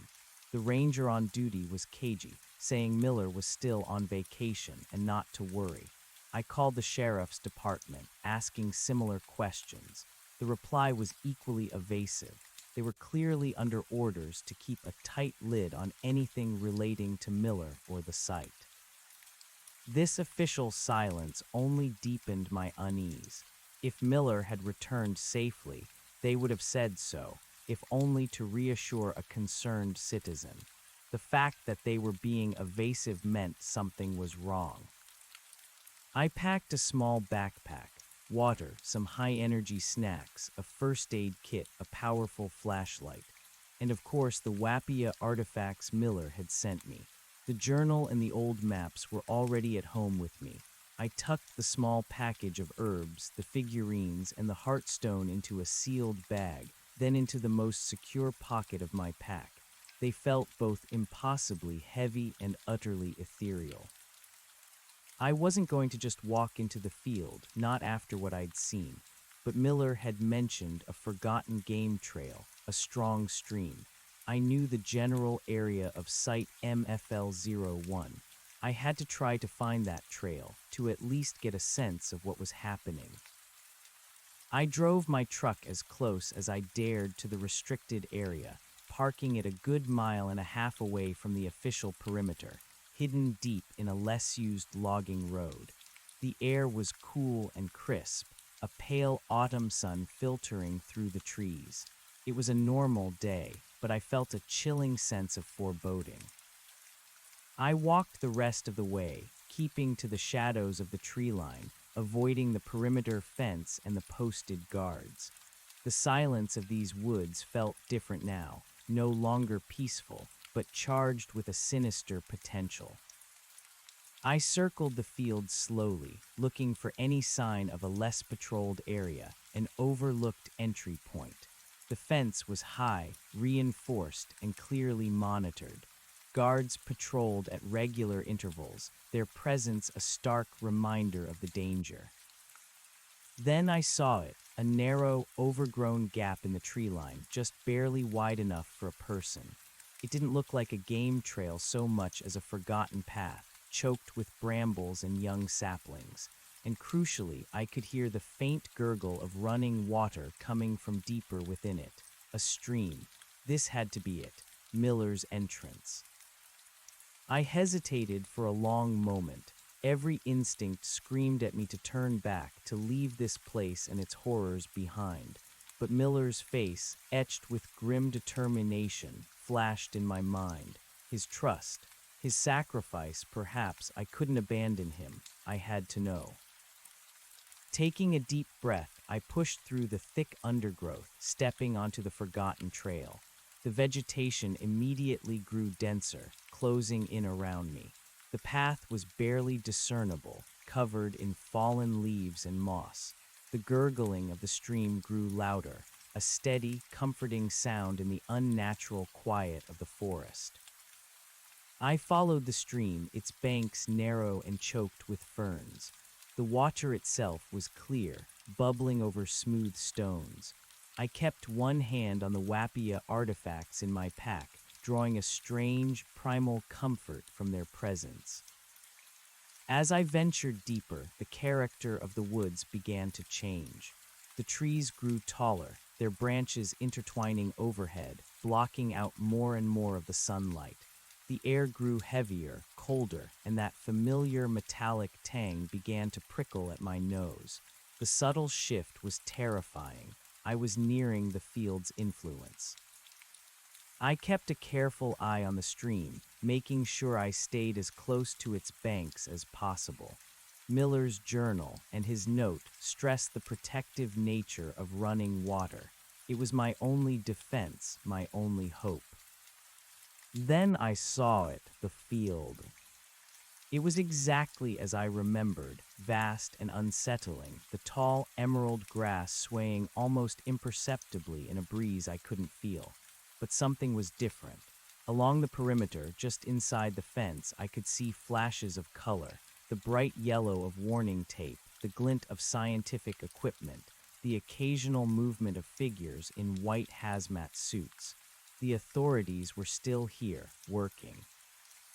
But beyond them, deeper in the field, the bruised purple haze had returned, more prominent now, a tangible bruise on the otherwise clear sky.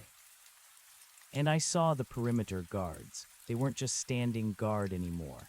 They were moving nervously, their flashlights sweeping through the tall grass, even in the midday light. Their posture was tense, wary. Something was happening. I stayed hidden in the dense tree line, just beyond the ravine that separated the woods from the field. I followed the stream, trying to stay out of sight, my heart pounding a frantic rhythm against my ribs. I needed to get a better vantage point, a clearer view of what was truly going on. The stream led me to a small rise, partially obscured by a cluster of ancient, twisted oaks. From there, I had a clearer view of a section of the field, and crucially, of some of the scientific tents and equipment the authorities had set up. What I saw sent a fresh wave of ice-cold dread through me. A few hundred yards into the field, a large, translucent dome had been erected, like a giant, specialized tent. Inside, I could make out several figures, presumably archaeologists or scientists, moving around. Around the dome, other smaller tents were scattered, and an array of sophisticated-looking machinery pulsed with faint lights. This was the core of their investigation, the heart of Site MFL-01. But the most disturbing sight was the guards. There were more of them than I had expected, heavily armed, and they looked terrified. Two of them were staring intently into the tall grass at the edge of the dome, their rifles raised, their faces pale even from this distance. Then I heard it, a low, guttural growl, faint but unmistakable, rippling through the air from the direction of the dome. It was the same sound I had heard in the field, the sound that had heralded the approach of the shadow figures. One of the guards yelled something I couldn't quite make out, his voice cracking with fear. His partner immediately fired a burst from his rifle into the tall grass. The sound of the gunfire was strangely muted, almost absorbed by the field, but the flashes of light were stark against the deepening purple haze. In the brief moments after the shots, I saw them, not one or two, but a whole cluster of them. They shimmered into existence at the edge of the dome, impossibly tall, thin, their forms wavering like smoke. They didn't approach, not yet. They just stood there, observing, their void-like faces turned towards the dome, towards the humans inside. Their numbers seemed to have grown. The guards fired again and again, but the bullets seemed to pass through the shadowy figures, having no effect. The creatures merely recoiled slightly from the muzzle flashes, their forms flickering like flames in a strong wind, then solidified again. The growling intensified, coming from multiple directions now, a chorus of ancient, malevolent hunger. The air grew colder, the metallic tang in my mouth more pronounced. The bruised purple haze over the field deepened, swallowing the sunlight, creating an eerie, perpetual twilight. This was it. The consuming earth was stirring, and its children were growing bolder, directly confronting the perimeter. The containment was failing. I realized with a sickening lurch that Miller might have been caught in this escalation. If he had gone into the field, he would be right in the middle of this chaos. My heart sank. I scanned the scene frantically, looking for any sign of him. I couldn't see him among the guards, nor could I see any movement that suggested his presence. The thought that he might have been overwhelmed, consumed, was almost unbearable. I pulled out Miller's journal and maps, quickly flipping through the pages, my eyes darting over the Wapia symbols, the rough sketches of the field's internal structure. I needed to find a clue, a way to help. The maps drawn by the Wapia showed not just the physical boundaries, but also areas marked with symbols that represented points of spiritual significance. One symbol, a swirling vortex similar to the one on the Heartstone, was marked in the approximate center of the field, deep within what was now the most intensely purplish haze. It was labeled, in Silas Miller's later annotations, as the Heart of Hunger. This had to be the core, the main nexus of the entity. Miller's note had mentioned trying to reinforce the containment, using the Wapia methods. If he was trying to do that, he would have to go deeper into the field, towards its center, which meant he was likely far beyond the perimeter, closer to the Heart of Hunger. I also remembered Silas Miller's journal entry about how the creatures disliked direct sunlight. The flare gun had worked against the first one. Miller's note mentioned using the herbs to blind and confuse the shadow children, and the Heartstone for a binding ritual. An insane plan began to form in my mind. I had the means, I had the knowledge, I had to go in, I had to find Miller. But how? The perimeter was heavily guarded, the shadow figures were active, and the field itself was a master of disorientation. I looked down at the stream flowing beside me, its clear water gurgling over the rocks. The Wapia believed running water was a boundary, a protective barrier. If I followed the stream, it might lead me deeper, a safe path through the encroaching malevolence. I checked my backpack again. Flashlight, first aid, water, the Wapia artifacts. I knew I couldn't carry a weapon, not really. My carpenter's hammer was the closest thing, but I knew it would be useless against shadows. My only real hope lay in the ancient knowledge. Taking another deep breath, I started moving, following the stream's path.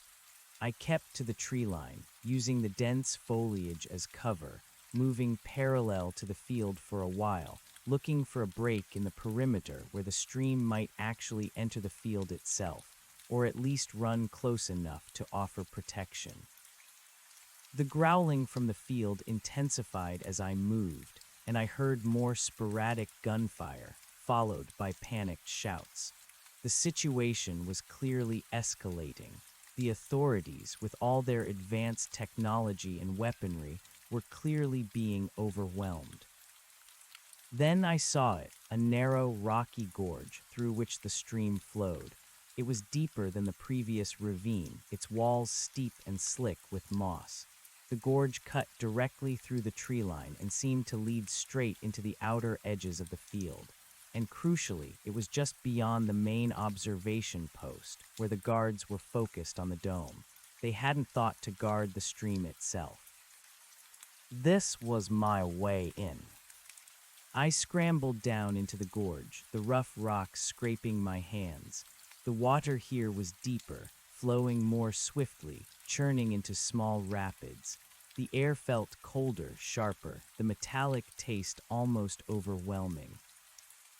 I was now effectively inside the perimeter, but protected by the running water of the gorge. The tall grass of the field towered above me on both sides, a looming emerald wall. I could feel the oppressive presence of the consuming earth, its cold malevolence seeping into the air, even here. But the water seemed to hold it at bay, creating a small, safe bubble around me. I moved cautiously, stepping from rock to rock, sometimes wading through the icy stream. The muffled sounds of the escalating conflict on the surface continued, the growling, the muted gunfire, the distant shouts. It was a terrifying soundtrack to my desperate journey. The gorge eventually opened up slightly, revealing a small, stony clearing, still surrounded by the tall grass of the field. And there, lying on the rocky ground, was a familiar object, Ranger Miller's heavy-duty flashlight. Its beam was still on, illuminating a small patch of moss. My heart leaped into my throat. He was here. He had made it this far. "Miller," I whispered, my voice hoarse. "Ranger Miller." No answer, only the gurgle of the stream and the ominous sounds from the field above. I saw faint boot prints in a patch of soft earth near the stream, leading out of the gorge, directly into the tall grass. They were Miller's. He had exited the protective embrace of the ravine. I looked at the field, the oppressive purple haze now directly overhead, pulsing with an unseen energy. The growling was closer, louder, almost directly above me. The air was frigid, biting at my exposed skin. I pulled the package of Wapia herbs from my pack. Miller had said they were for blinding and confusing the shadow children. I remembered his flare gun. Light, smoke, distraction. I took out my lighter, fumbling with shaking hands. I tore a few strands from the herb bundle, holding them in my palm. They smelled stronger now, a pungent, earthy scent mixing with the metallic tang of the field. I lit them. A thin plume of fragrant, silvery smoke rose into the air, immediately buffeted by the subtle currents of the field. It smelled different than normal smoke, almost like incense, but with a sharp, acrid undertone. As the smoke drifted, I heard a faint, high-pitched hiss from above, almost like static electricity. The growling seemed to falter just for a moment. It worked. It had some effect.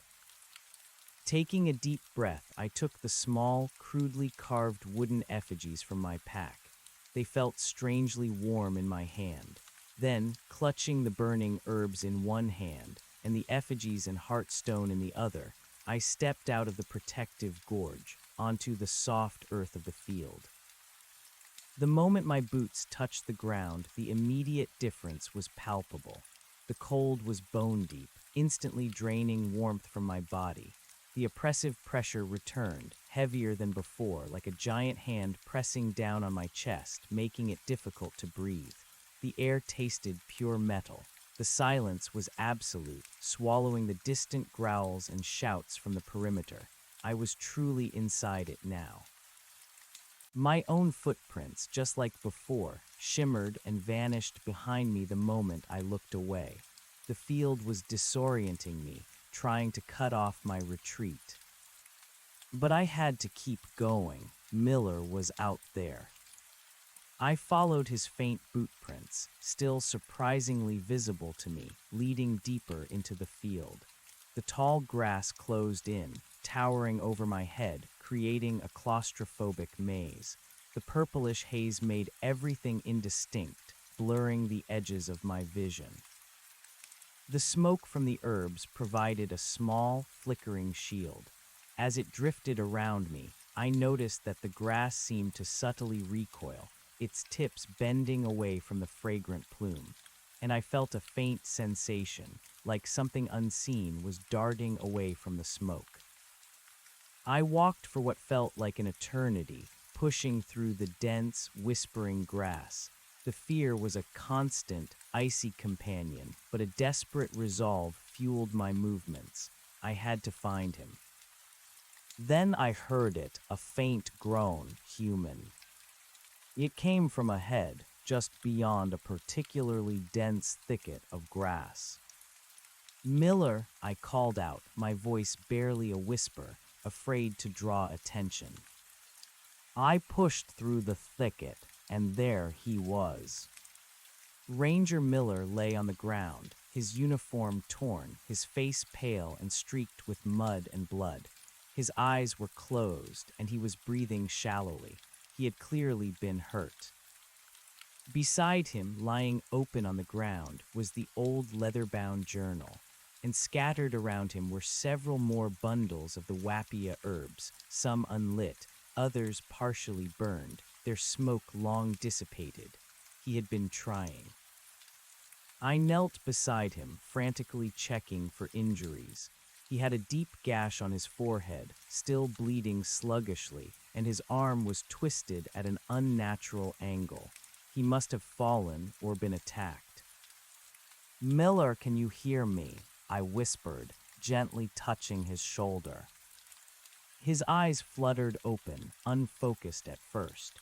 Then they slowly cleared, recognizing me. A flicker of surprise, then grim resignation crossed his face. "Alex, what are you doing here?" he rasped, his voice weak. "I came for you," I said, tears stinging my eyes. "Your note, I got worried." He tried to smile, a painful grimace. "Foolish, but thank you." He gestured weakly towards the center of the field where the purple haze was thickest. "Too deep, Alex, too strong. I couldn't get to the core." I looked around. The ominous silence of the field was pressing in, a tangible weight. The herbs I was burning were flickering, struggling against the oppressive atmosphere. "We need to get you out of here," I said, trying to help him sit up. He cried out, his face contorting in pain. His arm was definitely broken. "No, Alex," he said, shaking his head. "Too late, it's spreading. The perimeter, they're getting overwhelmed." Just as he spoke, a chilling, collective growl rippled through the field, closer than before, vibrating through the very ground. The grass rustled violently, and the air around us dropped several degrees, the sudden chill like a physical blow. Then I saw them, not just a few, but a veritable horde. They were coalescing from the shifting shadows of the tall grass, dozens of them, their elongated forms swaying, their void-like faces turning towards us. They were closer now, perhaps sensing Miller's weakness, sensing my presence, and they were angry. "They're here," I whispered, my blood turning to ice. My little herb smoke shield was no match for this many. Miller looked at them, a grim determination in his eyes despite his pain. "The stone, Alex," he said, his voice urgent. "The heartstone, the binding ritual. The Wappia said it's for when the hunger is awakened. A last resort. You have to reach the core, the heart of hunger." He pointed to the old Wapia map. "It's there, the vortex symbol. You have to place the stone there. It's a spiritual anchor, a focal point for the containment. The Wapia believed it would quiet the hunger, put it back to sleep." My mind reeled. Go to the center, with dozens of these things surrounding us. It was suicide. "I can't leave you," I protested, my voice cracking. "You have to," he insisted, grabbing my arm with his good hand, his grip surprisingly strong. They want the energy, the life, my life, your life. They'll take us both. But if you can bind it, maybe it will weaken them, give you a chance." His eyes were pleading, desperate. He was offering himself as a diversion, a sacrifice. The shadow figures began to move, unfolding from the grass, their silent advance terrifyingly swift. Their numbers were overwhelming. I could feel their cold presence, their insatiable hunger pressing in. Miller pulled something from his pocket with his good hand. It was his flare gun. He handed it to me. "Last resort, Alex. Blind them. Buy yourself time. Go." I stared at the flare gun, then at the heartstone in my hand, then at the advancing shadows, then back at Miller's pale, resolute face. He was right. We couldn't fight them both here. One of us had to try to stop this. "Be careful, Alex," he whispered, a tremor in his voice. "The heartstone, it focuses intent. You have to want to bind it, to put it back to sleep with all your being. It's not just a physical act, it's a spiritual one." I nodded, tears streaming down my face. I clutched the flare gun in one hand, the heartstone and the last of the burning herbs in the other. "I'll be back for you, Miller," I promised, my voice choked. "Go," he shouted, pushing me away. As I turned and ran, blindly crashing through the grass towards the heart of the field, I heard him. Miller. He was yelling, shouting at the approaching shadows, trying to draw their attention, sacrificing himself for me. And then I heard the sickening sound of snapping bone, followed by a final, guttural roar from the shadow creatures. A wrenching scream tore from my throat, but it was swallowed by the silence of the field. Miller was gone, consumed. Rage pure and incandescent mixed with my terror. It was a cold, burning fire in my gut. This thing, this consuming earth, had taken everything. It had taken Miller. It was going to pay. I ran as fast as my legs could carry me, the heartstone gripped tightly in my hand. The Wapia map, crumpled and muddy, was still in my pocket, its vortex symbol burned into my mind. I followed my instincts, guided by a desperate fury, pushing deeper into the purplish haze, towards the absolute center of the field. The air grew heavier still, so thick it felt like I was running through water. The cold was unbearable, sucking the breath from my lungs. The ground beneath my feet grew softer, muddier, until I was sinking with every step. I was entering the heart of it. Then the ground gave way beneath me. I plunged downwards, not a fall, but a sickening descent into a sticky, black morass. It was the same black, viscous mud I had found in the bone pit, but far, far deeper. I screamed, thrashing, trying to pull myself out, but the mud was like a living thing, pulling me down, sucking me in. This was the heart of hunger. The mud was cold, impossibly cold, and it reeked of metallic decay and something else, something ancient and indescribably vile. As I struggled, I saw them. Bones, not just scattered, but rising from the mud all around me, twisted, broken, impossibly old. Human, animal, unrecognizable, a graveyard of millennia, all dissolving back into the primordial ooze.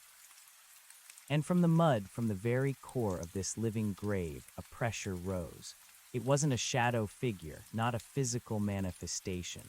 It was immense, formless, radiating pure, concentrated malevolence. It was the consuming earth itself. Its hunger was a palpable force, pressing down on my mind, trying to crush my will, to drain me, to absorb me into its ancient, dark being. My vision blurred, my thoughts became disjointed, hazy.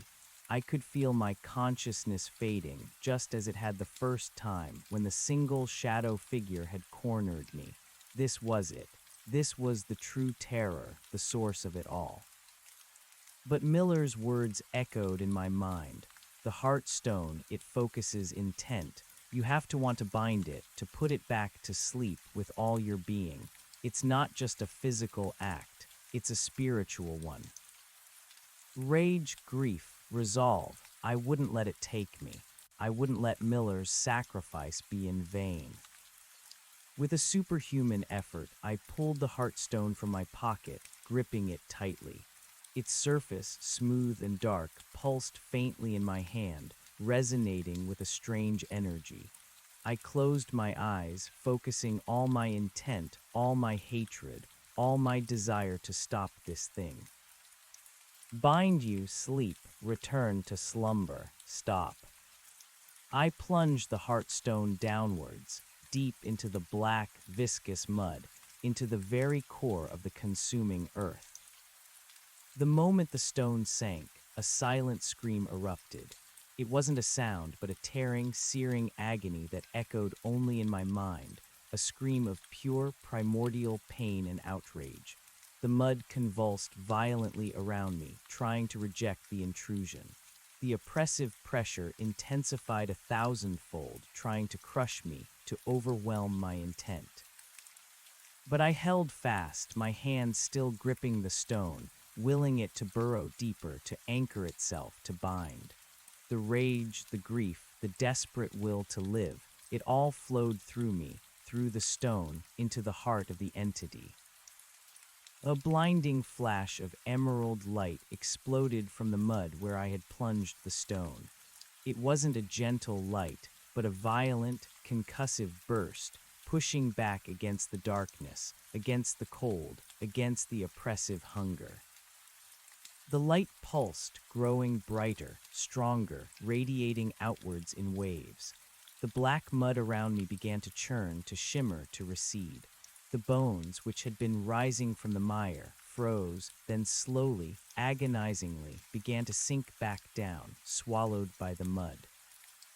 The immense, formless presence of the consuming earth recoiled, shrieking silently in my mind, a sound of unimaginable agony and pure, undiluted fury. It struggled against the binding, twisting, trying to shake off the anchor I had plunged into its heart. But the heartstone held. It glowed with an emerald light, pushing back against the darkness, radiating an energy of containment. The Wapia magic, centuries old, was working.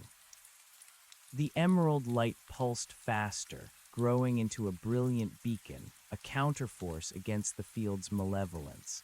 The oppressive purple haze overhead began to thin, to dissipate, revealing patches of actual sky, a pale, pre-dawn blue. The frigid air warmed just slightly. The metallic tang began to recede. The binding was working. The consuming earth was being forced back into dormancy. My strength was failing. My body ached. My mind screamed from the psychic assault, but I held on, pushing every last ounce of will into the stone, into the binding. Then, as suddenly as it had erupted, the emerald light flared one last, blinding time, then dimmed, fading back into the heartstone. The mud, though still black and viscous, settled. The oppressive presence, the malevolent hunger, receded, pulling back, shrinking, until it was just a faint, cold echo. Silence, not the predatory silence of the field, but a natural, profound quiet. The quiet of something that had been put to sleep. I lay there half submerged in the thick mud, utterly exhausted, spent. The heartstone was still in my hand, no longer glowing, but radiating a faint, cool energy. I had done it. I had bound it. Slowly, painfully, I began to pull myself out of the mud. My muscles screamed in protest, but the entity's hold was gone. The mud was just mud now, albeit thick and clinging.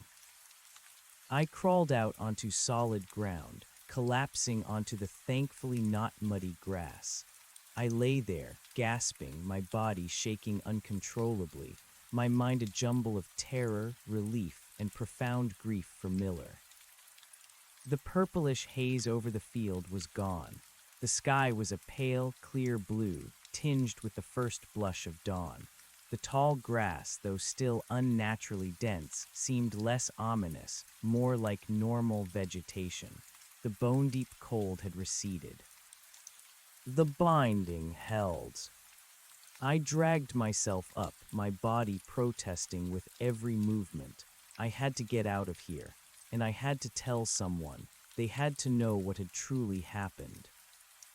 But first, Miller, I had to find him. I had to retrieve his body to honor his sacrifice. I stumbled back through the field, retracing my steps, following the faint indentations I had made in the mud as I crawled out of the heart of hunger. The grass no longer seemed to shift or disorient me. The silence was natural now, broken only by the chirping of crickets and the distant calls of birds. I found the spot where I had left him. His body was still there, lying on the ground, still and unmoving, but the terrible, gaping wounds, the twisted arm, the gash on his head, they were gone. His uniform was still torn, but his skin was unblemished. He looked peaceful, asleep. And around him, instead of the shadow figures, was nothing but the tall, swaying grass. No growling, no whispers, just the quiet field. I knelt beside him, my hand trembling as I reached out to touch his face. He was cold, very cold, but not unnaturally so, just the cold of a body that had passed away. There was no sign of the violence I had witnessed, no trace of the horror of his consumption.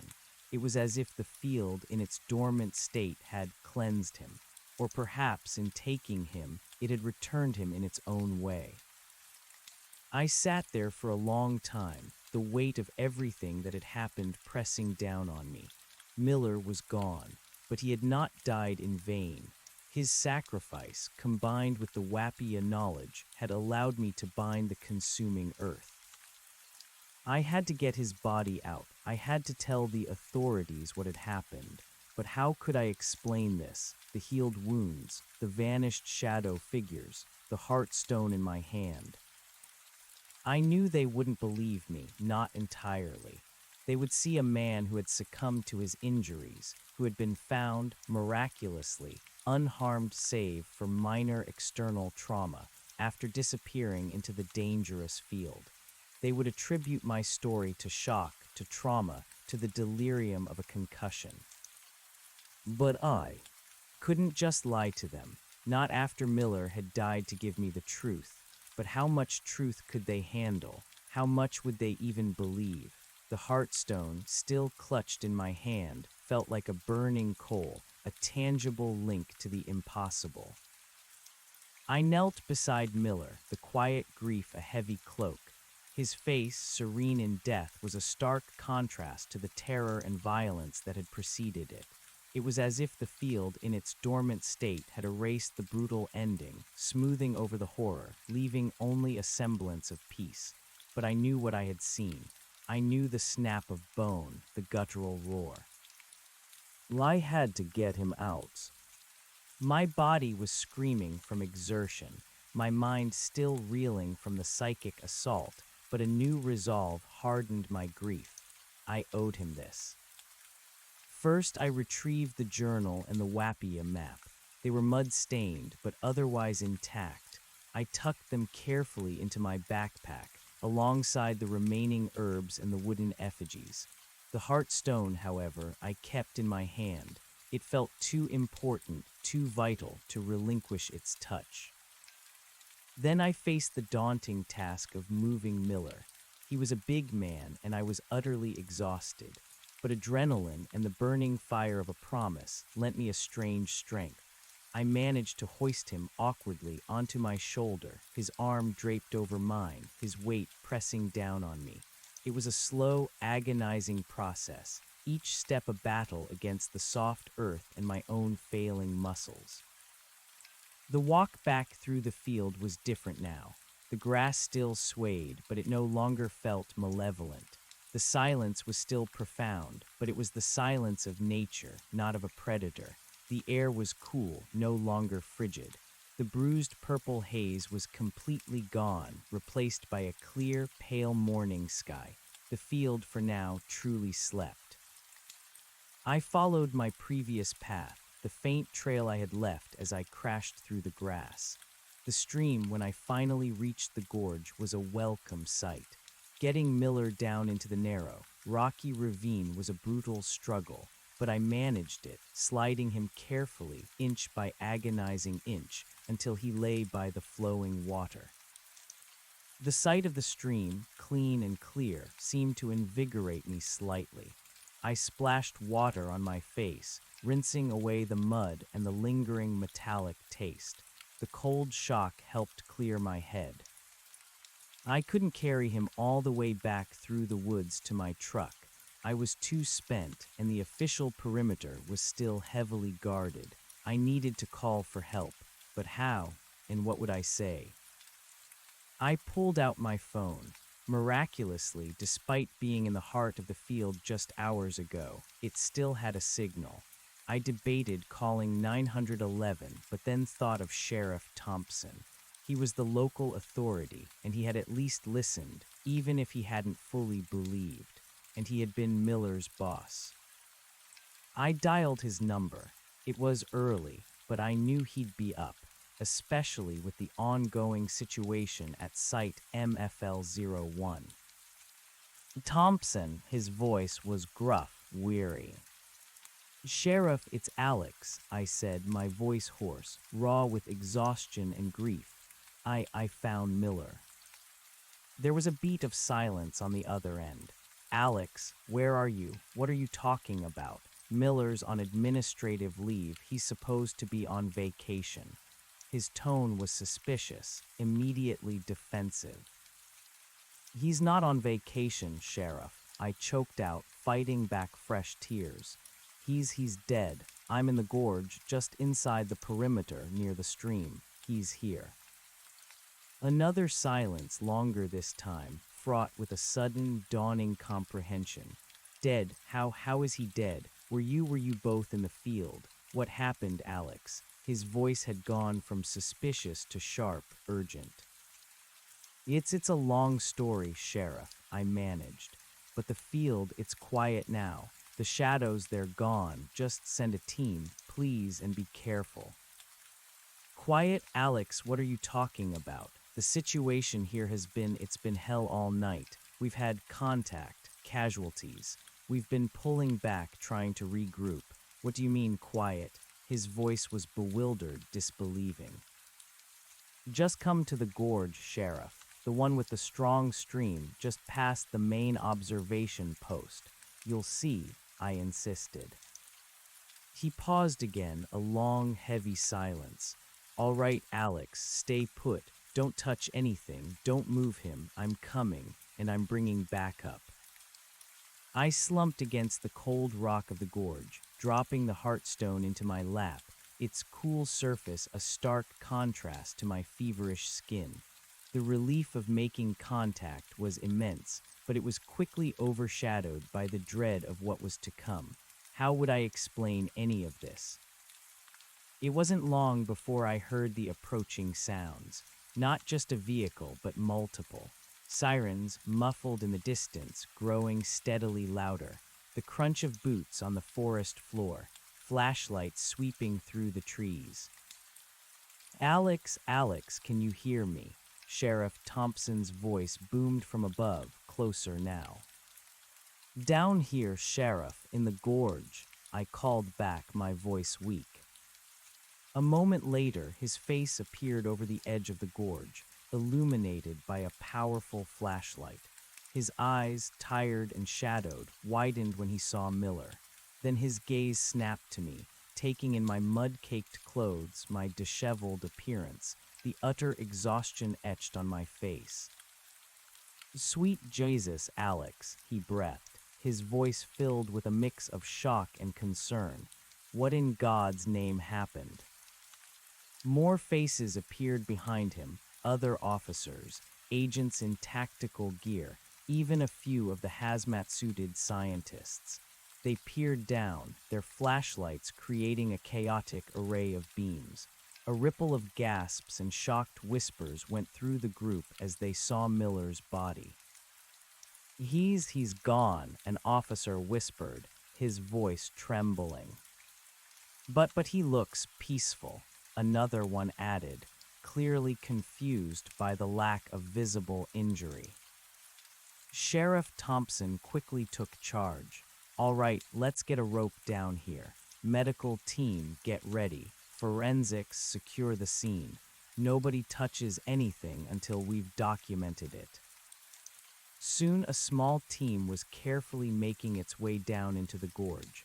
A medic, grim-faced, knelt beside Miller, checking for any sign of life. After a moment, he shook his head, his face somber. "He's gone, Sheriff. No pulse. He's cold. Been gone a while." Then the medic, a young woman with a surprisingly calm demeanor, turned her attention to me. "Are you injured, sir?" I shook my head, just exhausted, and a lot of mud.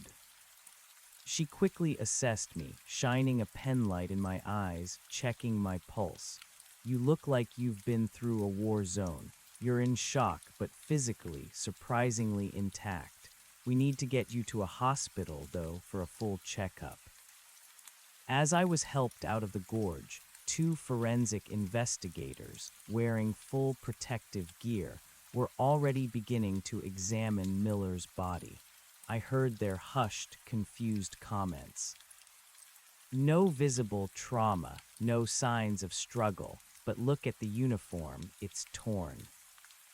The mud, it's everywhere, but no obvious wounds to match the state of his clothes. His expression, it's almost serene, and the cold, consistent with someone who's been exposed for hours." I was led away, offered a thermal blanket and a bottle of water. Sheriff Thompson waited for me, his face a mask of complex emotions: concern, anger, confusion, and a hint of something else, something I recognized as dawning fear. "All right, Alex, tell me everything from the beginning." His voice was low, devoid of its usual bluster. He looked utterly drained, his uniform disheveled, his eyes bloodshot. The hell all night he had mentioned was clearly visible on him. I sat on a fallen log, wrapped in the thermal blanket, the heartstone still in my pocket. I looked at the field, which now lay under a soft, golden sunlight. It was calm, peaceful. "It was Miller, Sheriff," I began, my voice still hoarse. "He called me. He found Silas Miller's journal and these old Wappia maps." I pulled the journal and maps from my backpack, handing them to him. They explained everything: the green hunger, the shadow figures, the protective power of the running water. He took them, his brow furrowed, flipping through the journal, his eyes scanning the faded entries, the strange symbols on the maps. His skepticism was battling with the stark reality of Miller's death and the strange quiet now emanating from the field. He said the authorities were blind, arrogant in their science. I continued, a bitterness creeping into my voice. He said they didn't understand the true nature of the threat, and he was right. He said the Wappia had ancient containment methods, that they called it the consuming earth. He found these artifacts. I pulled out the package of herbs, the carved effigies. The heartstone remained hidden in my pocket. He believed it was awakening, becoming the great thirst. I explained, choosing my words carefully, omitting the most unbelievable details. He wanted to go in to try and reinforce the containment using the Wappia methods. He found this game trail, this gorge. He asked me to keep the journal and the artifacts just in case. I paused looking at him. When he didn't call, I came looking for him. I followed his path. I found him in the field just beyond the gorge. He was hurt. The shadow figures, they were everywhere, overwhelming the perimeter, just like you said. Thompson nodded slowly, his gaze fixed on the field. It was bad, Alex, real bad. Our men were seeing things, equipment failing left and right. We had a couple of serious injuries and a few men, they just panicked. We were about to issue a full evacuation order. He shook his head. And then just a couple of hours ago, it just stopped. The growling, the cold, the haze, everything just vanished, like flicking a switch. That's because it's dormant now, Sheriff, I said, my voice gaining strength. I finished what Miller started. He told me what to do. He sacrificed himself so I could get to the core of it, to the heart of hunger. He told me to use a heartstone to bind it, to put it back to sleep. I pulled the smooth, dark stone from my pocket, holding it out for him to see. Its surface was warm now, not glowing, but radiating a faint, almost imperceptible energy. Sheriff Thompson stared at the stone, then at me, then at the peaceful field. His face was a mixture of disbelief and something akin to awe. A heart stone. Alex, what in the world are you talking about? This sounds like something out of a fairy tale. It's not a fairy tale, Sheriff, I said, my voice firm. It's real. Miller knew it. The Wappia knew it. And now I know it. This thing, it's alive. It feeds. And Miller died to stop it. His gaze hardened. So you're saying Miller went into a restricted federal site, armed with ancient artifacts, to fight a sentient field, and you went in after him, and somehow you managed to put it to sleep with a rock. He sighed, rubbing his temples. Alex, I want to believe you. God knows, after what we've seen, I want to believe there's an explanation. But this is a lot to swallow. I know it is, Sheriff, I conceded. But look at the field, look at Miller. He died violently. But now he looks like he's just sleeping. The field cleansed him. It consumed him, and then it returned him. That's what it does. That's its nature. He looked back at the forensic team, who were now carefully placing Miller's body onto a stretcher. He watched their perplexed expressions as they struggled to rationalize the discrepancy between the torn uniform and the unblemished body. This is going to be complicated, Thompson murmured, more to himself than to me. The feds, they're going to have a field day with this, and with you. He was right. Over the next few days, the official narrative surrounding Site MFL-01 and Miller's death became a tangled mess of conflicting reports and suppressed truths. I was taken to the hospital for a thorough examination. Physically, I was cleared, save for exhaustion and minor scrapes. Psychologically, they wanted to keep me for observation, citing potential trauma-induced delusions. I refused, demanding to speak to my lawyer. They couldn't hold me. The official story for the media became a tightly controlled farce. Ranger Miller, on a brave but unauthorized solo expedition to investigate lingering anomalies, had succumbed to an unspecified medical event or exposure within the hazardous site MFL-01. His body was recovered, miraculously intact despite the dangers of the site. I, Alex, had stumbled upon his body and called for help, bravely alerting authorities. The unexplained phenomena at Site MFL-01 had equally miraculously ceased. The federal agencies spun it as a triumph of their containment efforts, implying that their cutting-edge technology had finally stabilized the highly volatile geological and magnetic anomalies. The mysterious shadow figures were quietly attributed to mass hallucinations brought on by stress and atmospheric distortions. The dozens of remains remained an archaeological puzzle, now designated as a national historical site, but the idea of a sentient, malevolent field was dismissed as local folklore and the ramblings of a traumatized individual. Sheriff Thompson, however, didn't entirely dismiss me. He interviewed me repeatedly, away from federal ears. He asked about the Heartstone, about the Wapia rituals. He listened, his skepticism still there, but now tempered by the undeniable reality of Miller's strange death and the sudden calm of the field.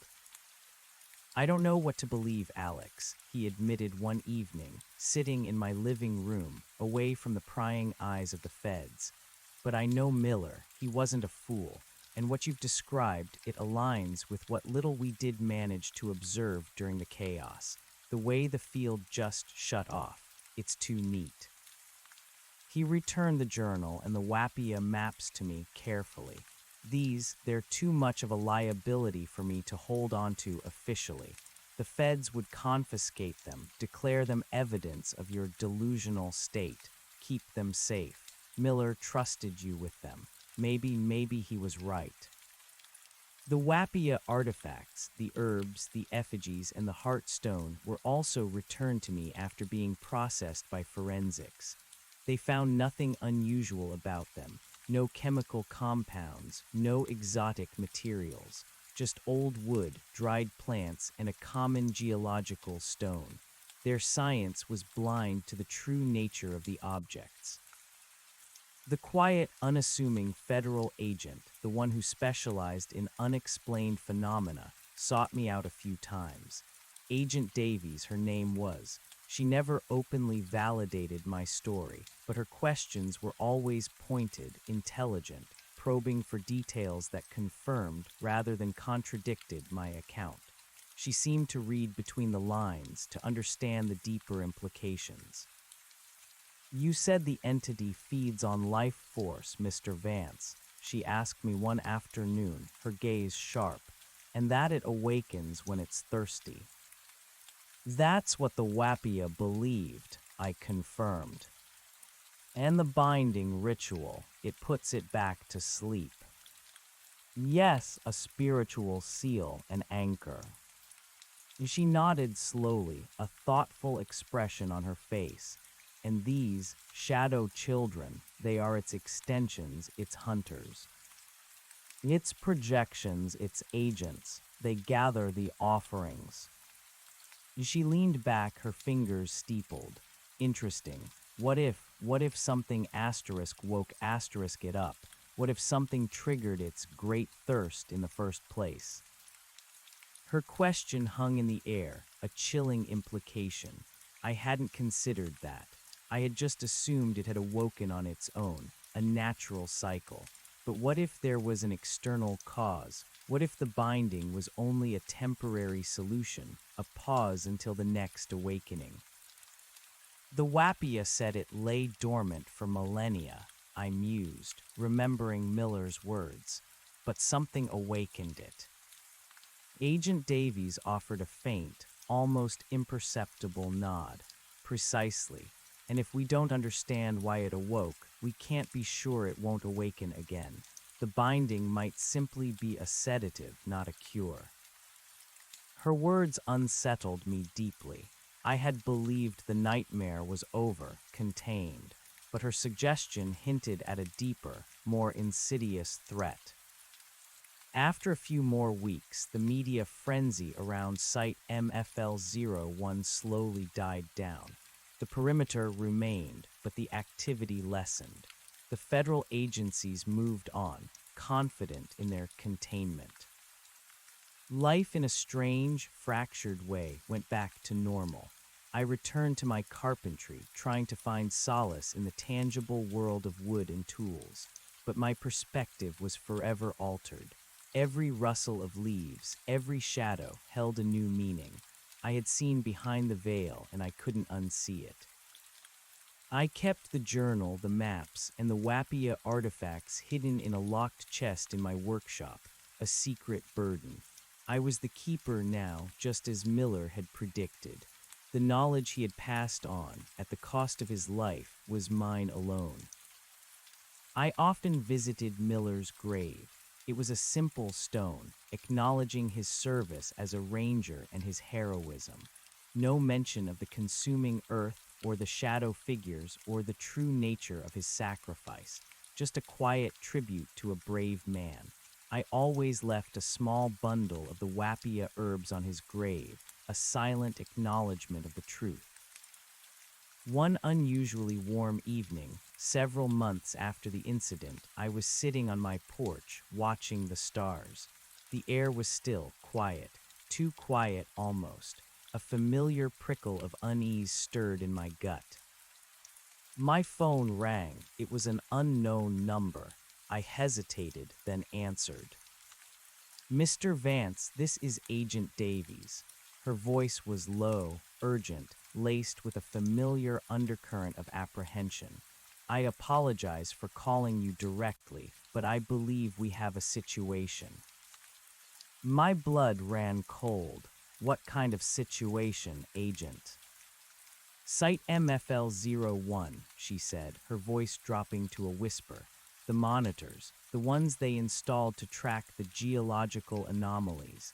They've started registering activity again, low level but increasing, and we're detecting anomalous energy signatures, similar to what we saw right before the previous escalation." My heart began to pound. The consuming earth. It's stirring again, isn't it? A pause, then her quiet, measured reply. "I believe it might be, Mr. Vance. And this time, it's not just the field. There have been reports from other areas, remote locations, primarily in wooded, undeveloped land, reports of unexplained disappearances, of strange cold spots, of fleeting shadows in the tall grass."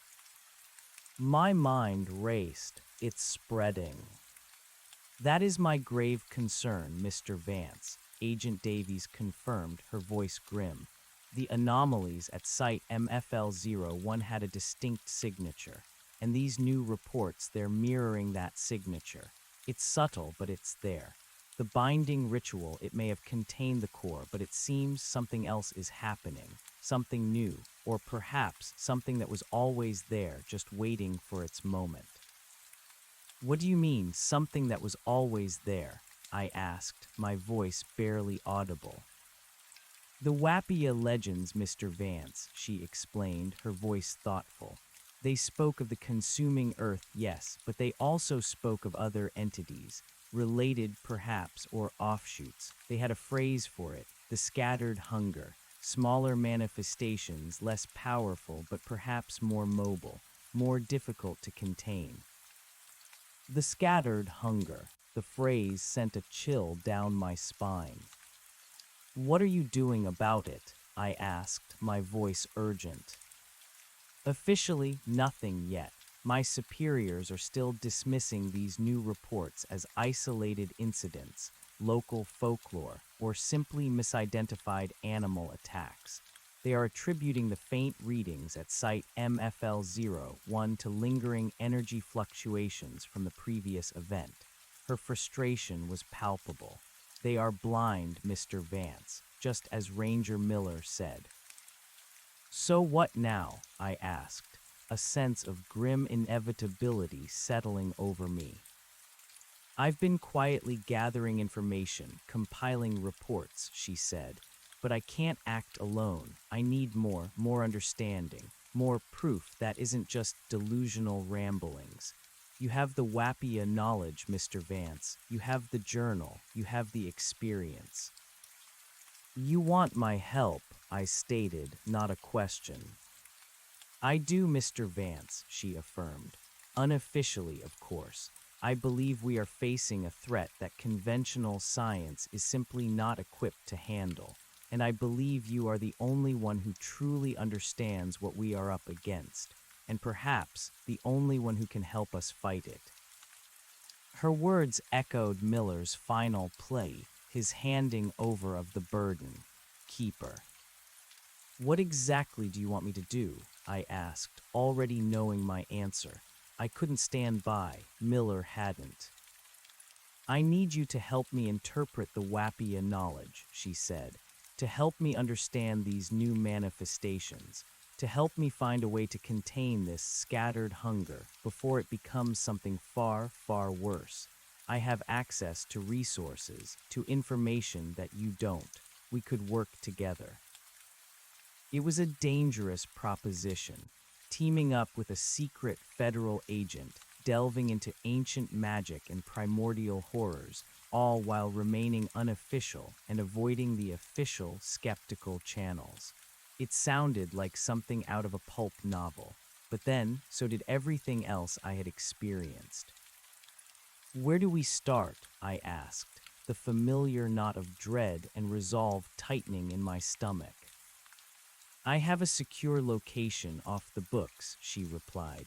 It's a small, isolated cabin deep in the woods, about a 3-hour drive from your home. No one will bother us there. I'll send you the coordinates.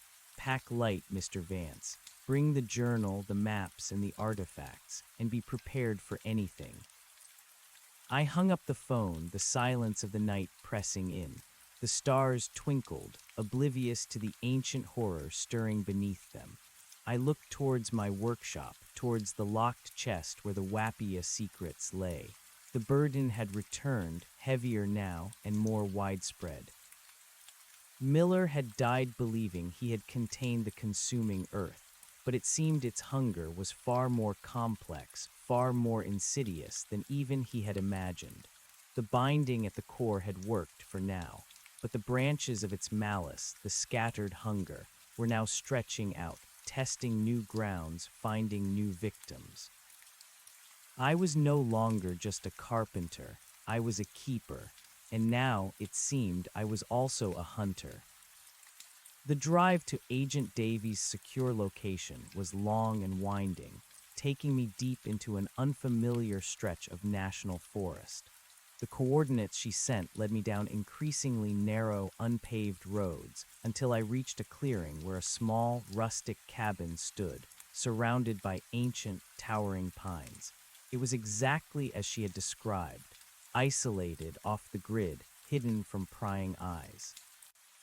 Agent Davies was already there, waiting for me on the porch. She was dressed in practical outdoor gear, her usual composed demeanor now tinged with a visible intensity. A small, nondescript SUV was parked discreetly behind the cabin. "Mr. Vance," she greeted me, her voice hushed, as if the very trees were listening. "Thank you for coming." I nodded, my backpack feeling impossibly heavy with its cargo of ancient knowledge and arcane tools. "Agent Davies, what have you found?" She led me inside the cabin. It was sparsely furnished but functional. A rough-hewn table and chairs, a wood-burning stove, a few shelves lined with books, and a map of the region spread out on the table, marked with a series of unsettling pins. "Sit," she said, gesturing to a chair. "Let's start with what I have. Since our last conversation, the activity at Site MFL-01 has indeed picked up, though it remains localized around the original field. The energy signatures are faint, but they're consistently there, almost as if it's breathing. Still asleep, perhaps, but a restless sleep." She pointed to the map. "More concerning are these." Her finger traced a scattering of pins across a wide expanse of the national forest, some hundreds of miles from Site MFL-01. These represent the new disappearance reports. Hikers, campers, even a few local prospectors. No bodies, no traces, just gone. "The scattered hunger," I murmured, a chill running down my spine. She looked at me, her eyes sharp. "Precisely. These are not major population centers, but remote, untouched wilderness. The kind of places where things could disappear without drawing immediate, widespread attention. And then the cold spots and fleeting shadows," I asked. Unconfirmed reports, mostly from local rangers or park officials, often dismissed as folklore or optical illusions. But the descriptions are uncannily similar to what you and Ranger Miller experienced. Sudden, inexplicable drops in temperature, a feeling of being watched, and fleeting glimpses of tall, thin figures moving in the deep woods just beyond the edge of vision. She took a deep breath. Mr. Vance, I've also been digging into historical records, following the lead of the Wapia legends. It's difficult because most of these stories were passed down orally, not written. But I found a few references in obscure anthropological texts recorded by early ethnographers in the late 1800s. They corroborate the idea of the consuming earth and its children, but they also speak of something else. A cedar, a primary entity that disperses its hunger, its essence, across the land, creating these smaller manifestations. A cedar, the idea was terrifying, not just one entity, but a progenitor spreading its vile spawn. So the consuming earth at site MFL01, it's one of these cedar entities, I asked, my mind struggling to grasp the scale of this new threat. It's possible, she said, her voice grave, or perhaps it's an especially powerful offshoot. The legends are unclear, but what is clear is that this hunger is not confined to one location. It's far more widespread than anyone suspected, and the fact that it's now manifesting asterisk after the binding at site MFL01 suggests a reaction, a ripple effect, or perhaps a coordinated response. She pushed a few printouts across the table. They were blurry night vision photographs. These were taken by remote trail cameras set up by hunters in an area where several disappearances occurred. They're inconclusive, of course, but look closely. I peered at the grainy images. In the deep shadows of the forest, almost indistinguishable from the trees themselves, I could make out faint, elongated forms. They were blurry, indistinct, but the way they swayed, the unnerving height, the sense of void, my stomach twisted. They were the shadow figures, the children of the earth, but these were in a completely different location, hundreds of miles away. These aren't just local folklore, are they? Agent Davies said, her voice quiet. These are real, and they're here. What can we do? I asked, my voice tight. The Wapia only spoke of containment for the main entity. They had methods for the children, but only to blind and confuse them, to weaken their connection to the core. But if there are multiple cores, multiple cedars, or a truly scattered hunger, how do we fight that? That's where your knowledge comes in, Mr. Vance, she said, looking directly at me. We need to delve deeper into the journal, into the Wapia maps, into the artifacts. There has to be more clues, more rituals, something that addresses this scattered hunger. The old texts I've found are fragments, but Silas Miller's journal and the Wapia artifacts, they are first-hand accounts, direct tools. I pulled the journal, the maps, and the artifacts from my backpack, laying them out on the table. The heartstone, the wooden effigies, the dried herbs. They seemed fragile, almost insignificant, against the vastness of the threat she had just described. Miller believed the heartstone focused intent, I said, picking up the smooth, dark rock, a spiritual anchor. Yes, she confirmed, and the herbs for warding, the effigies to represent the children. But the Wapia also spoke of balance, of feeding the earth's spirit symbolic sustenance. What does that truly mean? We spent the rest of the day, and long into the night, poring over the journal and the maps. Agent Davies, with her methodical approach and sharp mind, helped me see details I had previously overlooked. Her questions pushed me to articulate the more intuitive aspects of my experience, to bridge the gap between ancient belief and modern analysis. Silas Miller, in his meticulous observations, had indeed mentioned the presence of other, smaller, hungry patches beyond his farm, always near running water, always in deep, ancient woodlands. He had dismissed them as echoes of the main field, minor disturbances. But in light of Agent Davies' findings, they took on a terrifying new significance. These were the early signs of the scattered hunger. His annotations on the Wapia maps showed that the native tribes had indeed marked these smaller sites, often with a variant of the spiraling vortex symbol, but with radiating lines, as if depicting a lesser, more diffuse energy. And around these symbols, they had drawn more complex patterns of intersecting lines and dots, which Silas Miller, in his journal, had speculated might be nodes of protection or lines of spiritual demarcation. These nodes, Agent Davies mused, tracing a pattern with her finger. They're often placed at natural choke points or near unique geological formations, caves, ancient springs, unusual rock outcroppings, places that would have been sacred to indigenous cultures. Sacred places, places of power, I whispered, a new understanding dawning. They weren't just containing the consuming earth, they were containing a whole network of these things, a scattered hunger indeed. The journal also hinted at more complex rituals than just the binding of the heartstone. Silas Miller had recorded observations of the Wapia elders performing ceremonies not only at the perimeter of the consuming earth, but also at these smaller nodes. He described the use of fire, of rhythmic drumming, of specific chants, and of offerings of harvested game and carefully cultivated plants, all laid upon specially prepared altars.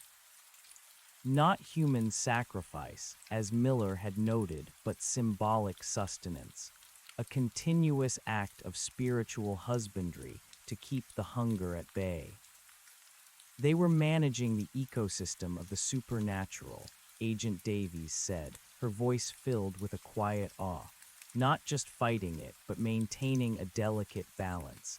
If these scattered entities feed on life force, then perhaps these offerings, these nodes, created an alternative, controlled supply, preventing them from actively hunting.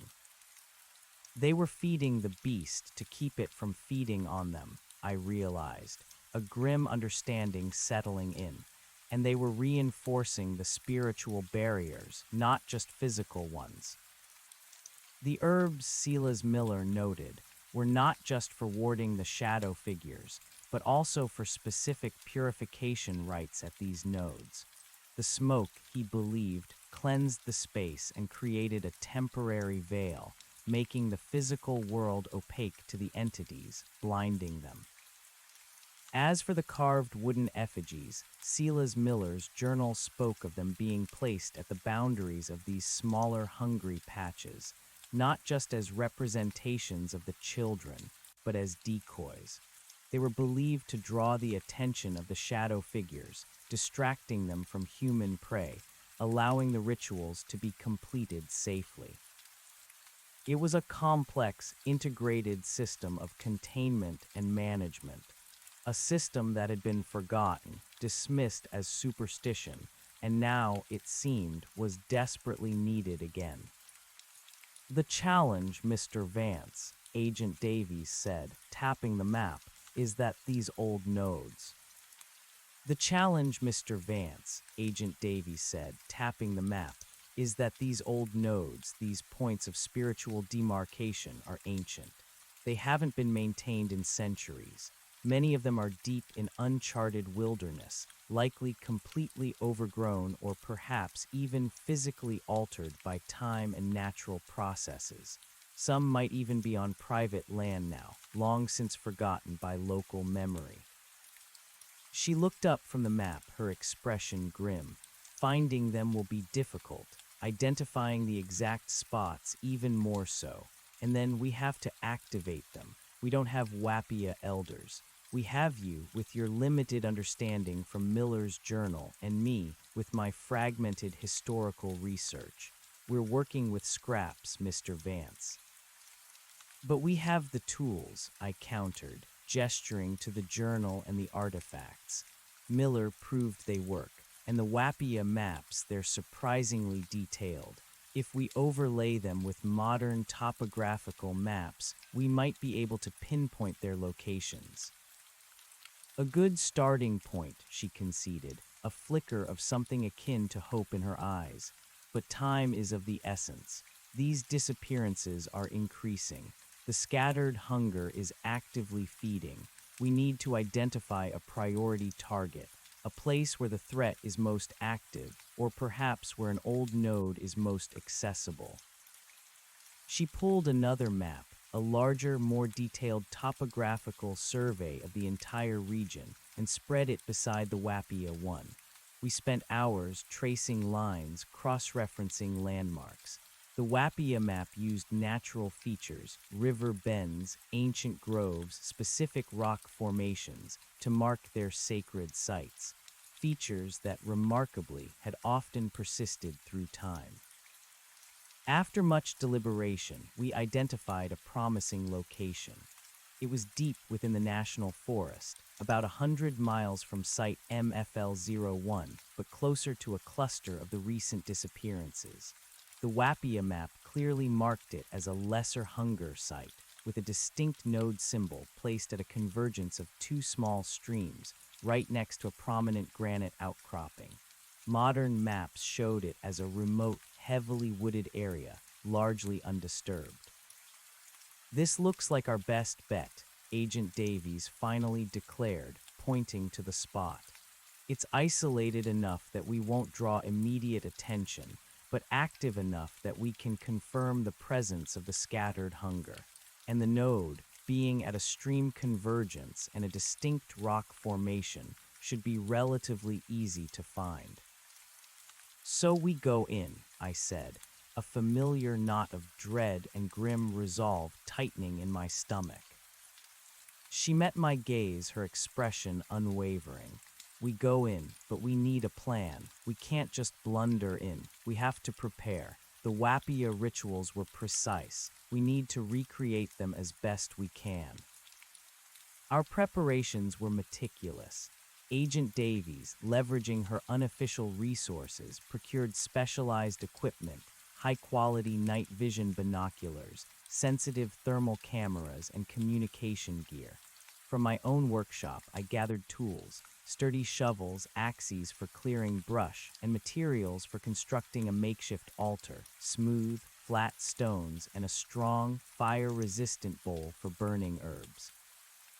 We studied Miller's journal for every detail he had recorded about the Wapia rituals. The specific types of wood used for the fire, the rhythm of the drumming. We found a compact hand drum among my old camping gear. Even the simple, repetitive chants Miller had tried to transcribe. The offerings, freshly harvested wild game, Agent Davies, surprisingly, proved adept at setting small traps and foraged native plants, chosen for their symbolic significance as recorded in the journal. "This isn't just about putting things to sleep, Alex," Agent Davies explained one evening as we organized our supplies. "It's about showing respect, acknowledging the entity, even if it's a malevolent one. The Wapia didn't seek to destroy the Earth's spirit, but to live in balance with it, to placate its hunger, to guide it back to dormancy." The journey to the new site was even more arduous than the one to Site MFL-01. We drove her nondescript SUV as far as it would go down a logging trail, then continued on foot, carrying our heavy packs through dense, untamed forest. The terrain was challenging, steep in places, and the undergrowth thick. As we neared the estimated location of the node, the air began to change. It wasn't the bone-deep cold of Site MFL-01, not yet, but a subtle, pervasive chill that seemed to seep into my bones. The forest grew unnervingly quiet. The birdsong faded, replaced by an unnatural stillness. The metallic tang, though faint, began to prickle the back of my throat. "We're getting close," Agent Davies murmured, checking her GPS. Her face, usually so composed, was taut with concentration. We found the stream convergence first, the water flowing cold and clear.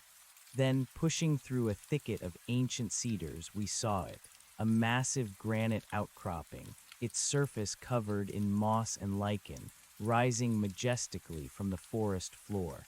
It was exactly as depicted on the Wapia map. "The node," I whispered, a shiver running down my spine.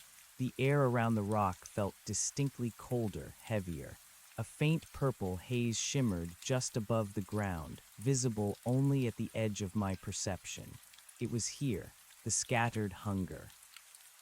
We quickly set up a discreet camp a safe distance from the node, making sure to choose a spot with good visibility and clear escape routes. We decided to approach the node at dusk, as the Wapia rituals often commenced during the transition between day and night, a liminal time.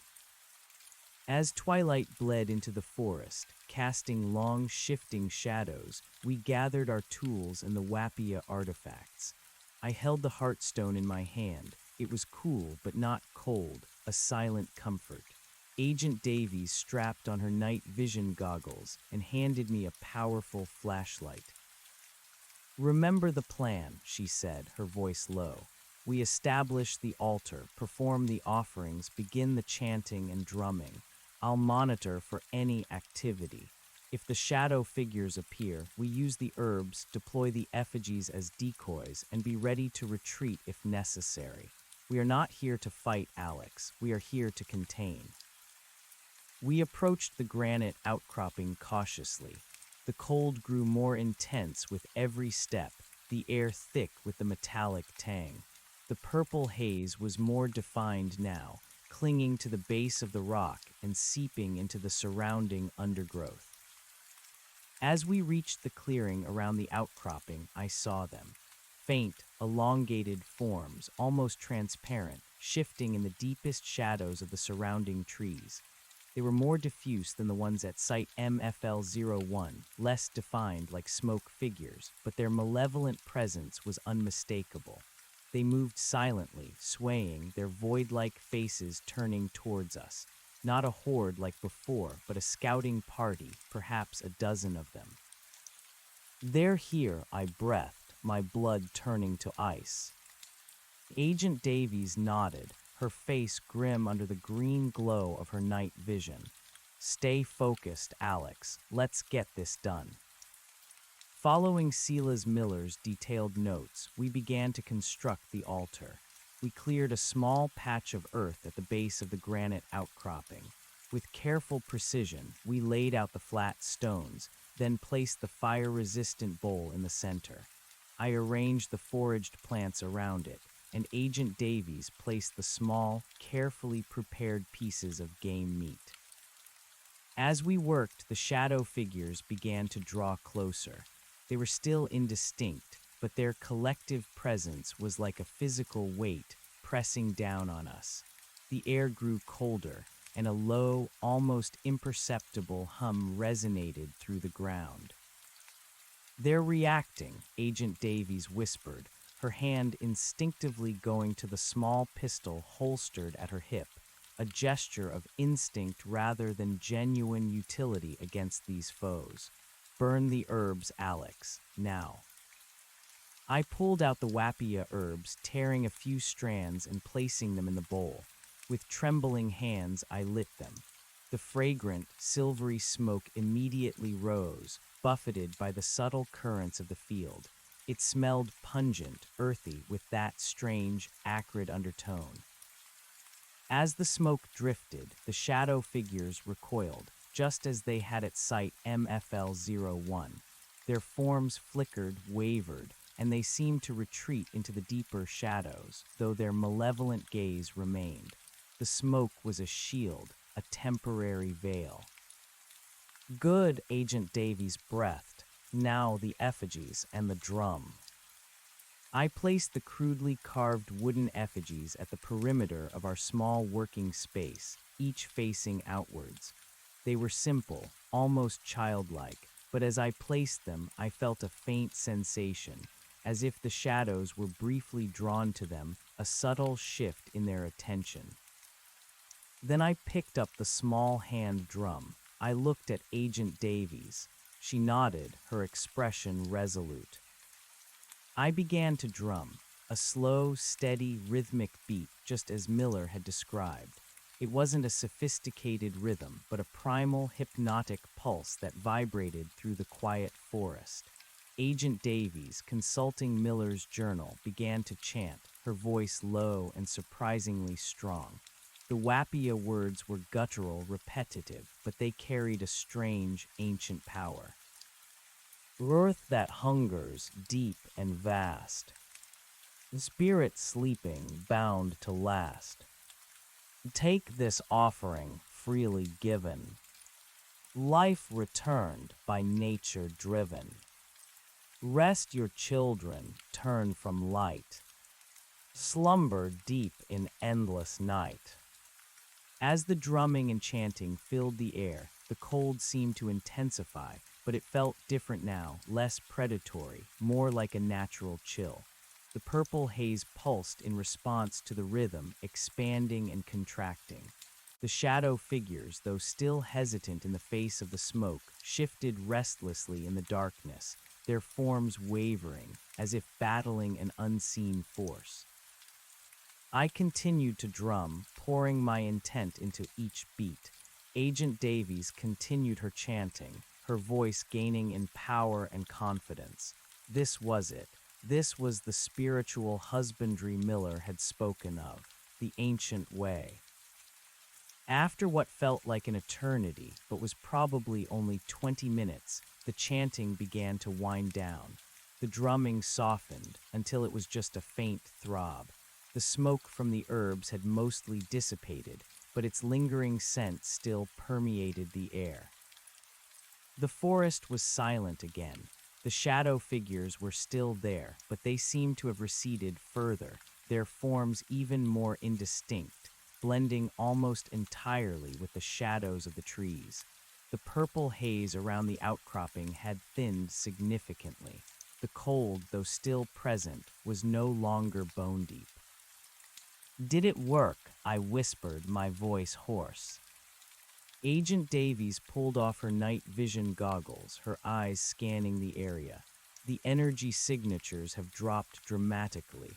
It's not completely gone, but it's significantly weakened. The cold spots are less defined. I think we bought ourselves some time here. We've quieted this particular patch of the scattered hunger. But it's not bound, like the core at site MFL01, I said, looking at the lingering shimmer of purple haze. No, she confirmed. This wasn't a binding ritual. This was a feeding and a placation, a temporary measure to keep it from actively hunting. The Wapia understood these were maintenance rituals to be performed regularly. We'll need to revisit this node. She carefully packed up her equipment. We need to establish a monitoring system here. Trail cameras, thermal sensors, something to alert us if it starts to re-escalate. But for now, we've done what we came to do. As we made our way back to our camp, the forest seemed to lose some of its oppressive silence. The distant hoot of an owl broke the stillness, and the metallic tang in the air had almost completely receded. The immediate danger had passed. Over the next few weeks, our mission became a relentless cycle of research, reconnaissance, and ritual. Agent Davies and I moved from node to node, guided by the Wapia maps and modern topographical data. We identified another 2 lesser hunger sites marked on the ancient maps, both correlating with recent disappearance reports. Each time the process was the same, the subtle but undeniable signs of the scattered hunger, the careful approach, the burning of herbs, the placement of effigies, the rhythmic drumming, and the ancient chants. Each time, we witnessed the retreat of the shadow figures and the dimming of the purple haze, the lowering of the energy signatures. We installed discrete monitoring equipment at each site, a network of sensors providing real-time data back to a secure laptop Agent Davies kept at the cabin. The work was physically and mentally draining. The constant exposure to the fringes of the malevolent entity, the perpetual fear of being overwhelmed, the secrecy of our mission, it all took a toll. But with each successful placation, a quiet sense of accomplishment and a growing understanding cemented our resolve. Agent Davies continued to delve into historical records, while I spent hours with Miller's journal, trying to decipher more of the Wapia's holistic approach. We started to uncover patterns, connections that had been lost. The Wapia didn't just contain these entities, Alex, Agent Davies explained one evening, pointing to a complex diagram in a newly discovered anthropological text. They seemed to believe that these hunger manifestations were, in a twisted way, part of the natural world's checks and balances. A dangerous, destructive force, yes, but one that could, theoretically, be managed. They understood that complete eradication was impossible, perhaps even undesirable, as it might upset a larger cosmic balance. So we're not trying to kill it, I mused, but to put it to sleep and keep it asleep. Precisely, she affirmed, and perhaps to guide it, to funnel its energy in a way that is less destructive to human life. The texts hint at a broader, interconnected spiritual landscape where these entities feed on a spectrum of energy, not just raw life force. The Wapia offerings, then, were not just placation, but an attempt to direct its hunger towards symbolic sustenance rather than living beings. This new perspective was both terrifying and strangely reassuring. We weren't fighting an unwinnable war against an absolute evil, but attempting to restore a deeply broken balance. As we continued our work, we noticed a subtle shift. The energy readings from the previously placated nodes remained low, but the disappearances continued, albeit in new locations. The scattered hunger was like an insidious wildfire, tamped down in one area, only to flare up in another. It's adapting, Agent Davies stated, staring at her map, which was now covered in new pins. We close one avenue and it finds another. It's like it's searching for an easier meal, moving to areas where our influence hasn't reached yet. It's intelligent, Alex, or at least it's driven by an instinct that mimics intelligence. This meant our approach needed to adapt as well.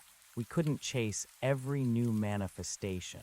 We needed a more systemic solution.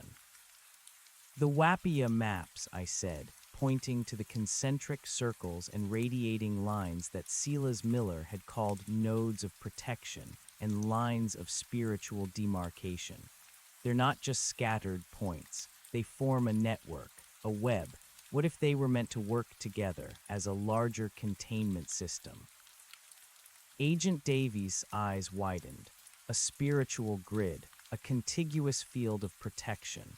That would explain why they marked not just the nodes, but the lines connecting them. The legends speak of weaving the veil, of creating a dream net over the land. This was a major breakthrough. If we could reactivate the entire network, not just isolated nodes, we might be able to create a region-wide containment field, a spiritual barrier to the scattered hunger. But the scale of the task was immense. The Wapia network extended for hundreds of miles, encompassing vast tracts of wilderness. Many of the connecting lines, the spiritual threads of this web, passed through areas where there were no obvious nodes. How did one reinforce a spiritual line in the middle of a seemingly ordinary forest? Miller's journal offered a clue. In a cryptic entry, he mentioned observing the Wapia elders perform walking rituals along specific paths, chanting and scattering certain types of consecrated ash and powdered herbs. He had initially dismissed it as a simple blessing of the path, but now it took on a new meaning. They were physically reinforcing the spiritual lines of their network. "We have to walk these lines," I told Agent Davies. "We have to consecrate them, just like they did. It's like drawing the threads of the net, making them tangible to the entities, strengthening the barrier." Agent Davies looked at the map, then at me. Her face was pale but determined. "That's a monumental undertaking, Alex. Weeks, maybe months of continuous effort through unknown wilderness. And with the scattered hunger actively shifting and probing, it's incredibly dangerous." "Miller didn't back down," I said, my voice firm. "And neither can we. We've seen what happens when this thing isn't contained. It spreads. It consumes. We have to try."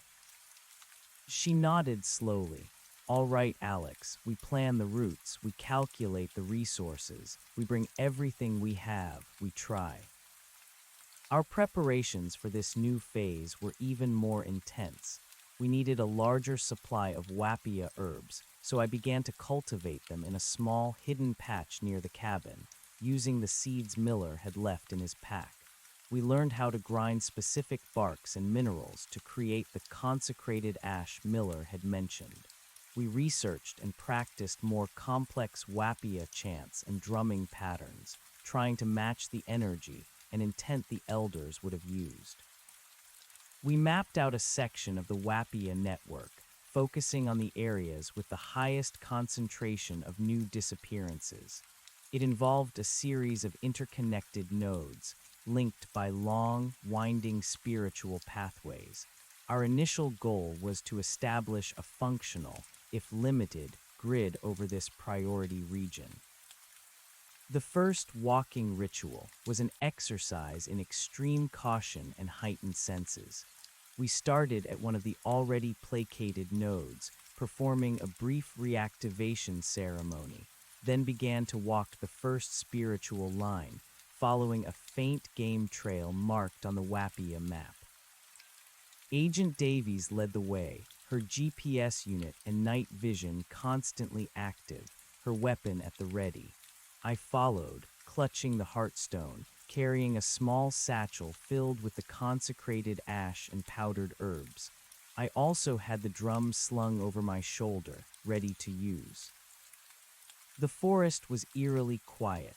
The cold was a constant companion, subtly rising and falling as we traversed the invisible spiritual boundary. We chanted the repetitive Wapia words, our voices low, almost swallowed by the vastness of the woods. With each chant, I scattered a pinch of the consecrated ash and herbs, feeling the fine powder drift through the air, unseen but I hoped, imbued with our intent. It was slow, painstaking work. We walked for miles, through dense thickets, over rocky terrain, crossing small streams. The sun, when it finally broke through the canopy, offered little warmth against the persistent chill that emanated from the spiritual line. As we continued, I started to notice things. The way certain plants seemed to lean away from our path, the subtle shifts in the air currents as if an invisible wall was being erected, and the shadows. They seemed to lengthen, to twist, to take on new, unsettling forms in my peripheral vision, even in broad daylight. The scattered hunger was aware of us. It was watching. It was reacting. One afternoon, as we were deep in a particularly dense section of the forest, the silence was shattered. A sudden, piercing shriek echoed through the trees, not quite human, not quite animal, but something utterly monstrous. It was followed by a chilling growl, closer than before, vibrating through the very ground. "Contact," Agent Davies hissed, spinning around, her weapon raised. Her night vision goggles, though not strictly necessary in the dim afternoon light, were active, enhancing her perception. From the shadows ahead, they emerged. Not the indistinct, wavering forms we had encountered at the nodes, but clearer, more solid manifestations. Three of them, tall and impossibly thin, their void-like faces turning towards us. Their elongated limbs twitched, their bodies swaying with an unnatural grace. They were faster, more aggressive than I had ever seen them. "Herb's effigies," Agent Davies shouted, already reaching for her pack. I fumbled with my satchel, my heart hammering against my ribs. I grabbed a handful of herbs, tearing them, trying to light them with my lighter. My hands were shaking uncontrollably. The first shadow figure lunged. It moved with terrifying speed, covering the distance in an instant. Agent Davies fired, a deafening crack of the pistol. The bullet ripped through the figure, but it had no effect. The shadow simply rippled, absorbing the impact, then continued its relentless advance. "They're not physical, Alex," she yelled, dropping her weapon in frustration, pulling out a bundle of herbs herself.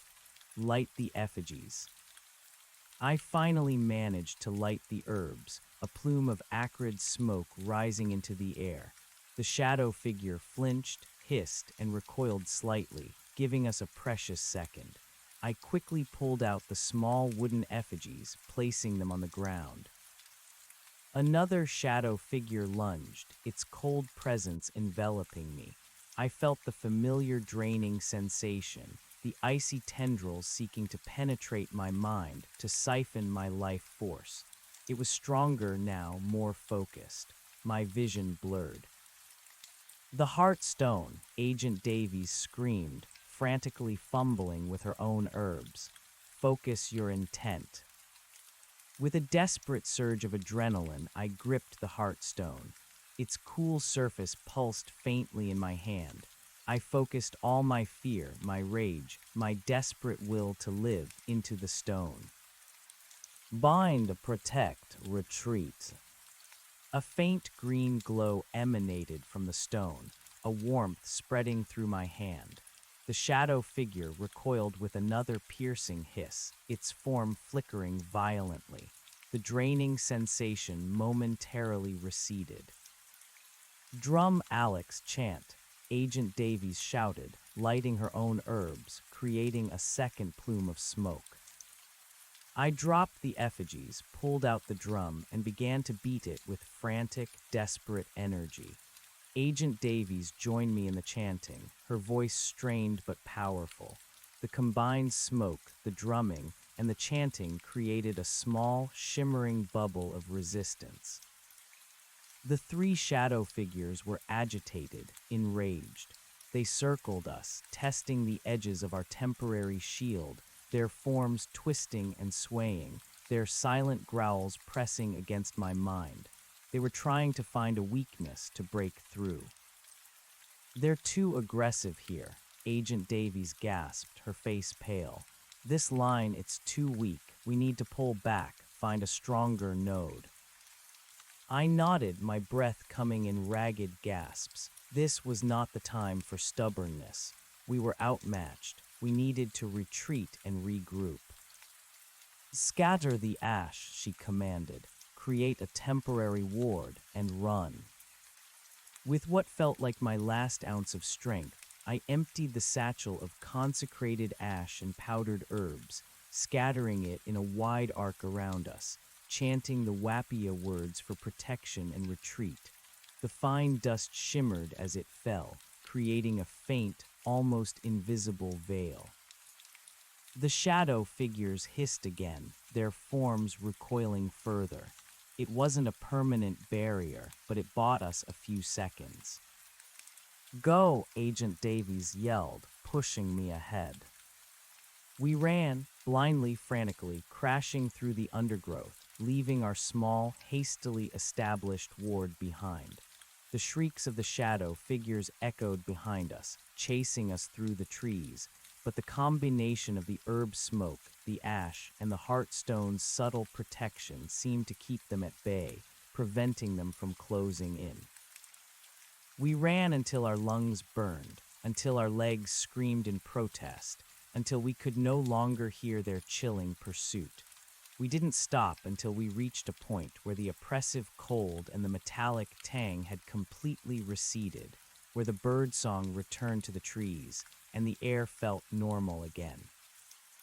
We collapsed, gasping for breath, leaning against the rough bark of an ancient oak, far from the spiritual line we had tried to reinforce. Our clothes were torn, our bodies scratched and bruised. Our faces were streaked with dirt and sweat. "That was too close," Agent Davies panted, her voice trembling slightly. "They were different this time, stronger, more aware." "The scattered hunger is evolving," I said, my own voice raw. "It's adapting to our methods. The lines are too weak. It's like trying to build a fence around a raging river. The current just breaks through."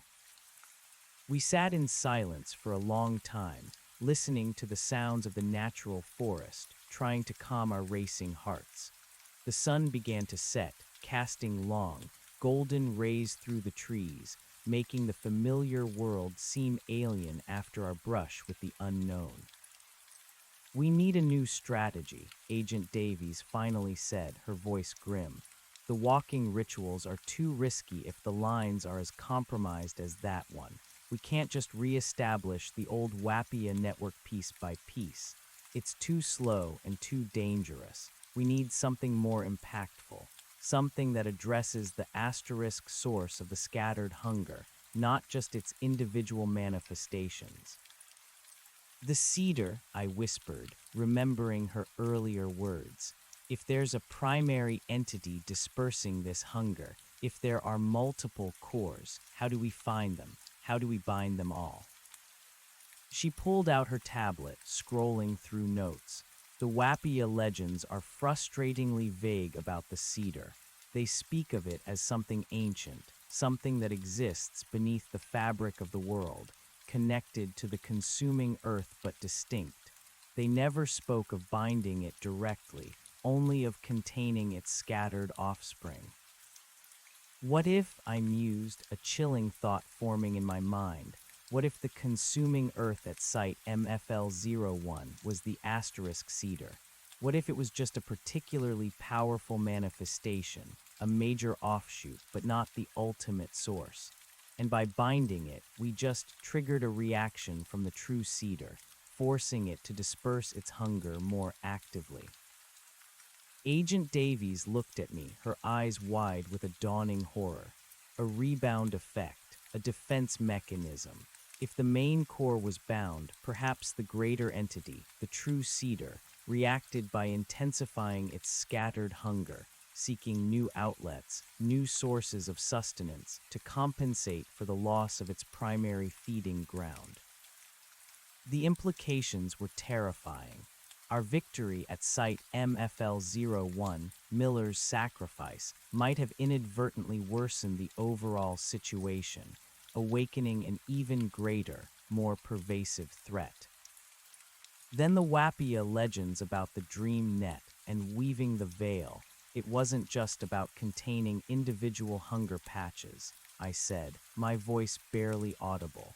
It was about containing the asterisk cedar itself, through its manifestations, by creating a continuous spiritual pressure that forced the entire entity into dormancy, even if its true core remained hidden.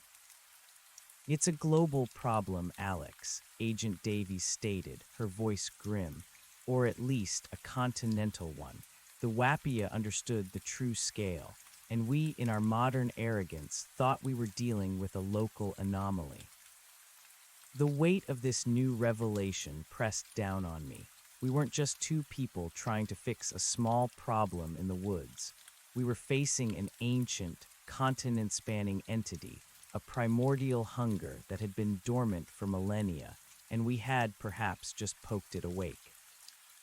"So what now?" I asked, feeling a weariness that went beyond physical exhaustion.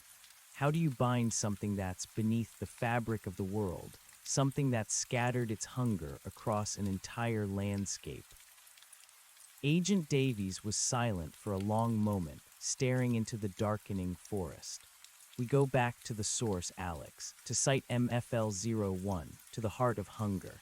If our binding there caused this rebound, then perhaps the key to containing the larger entity lies in understanding the nature of that core.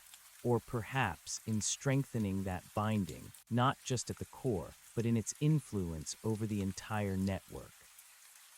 The Heartstone, I said, clutching it in my hand.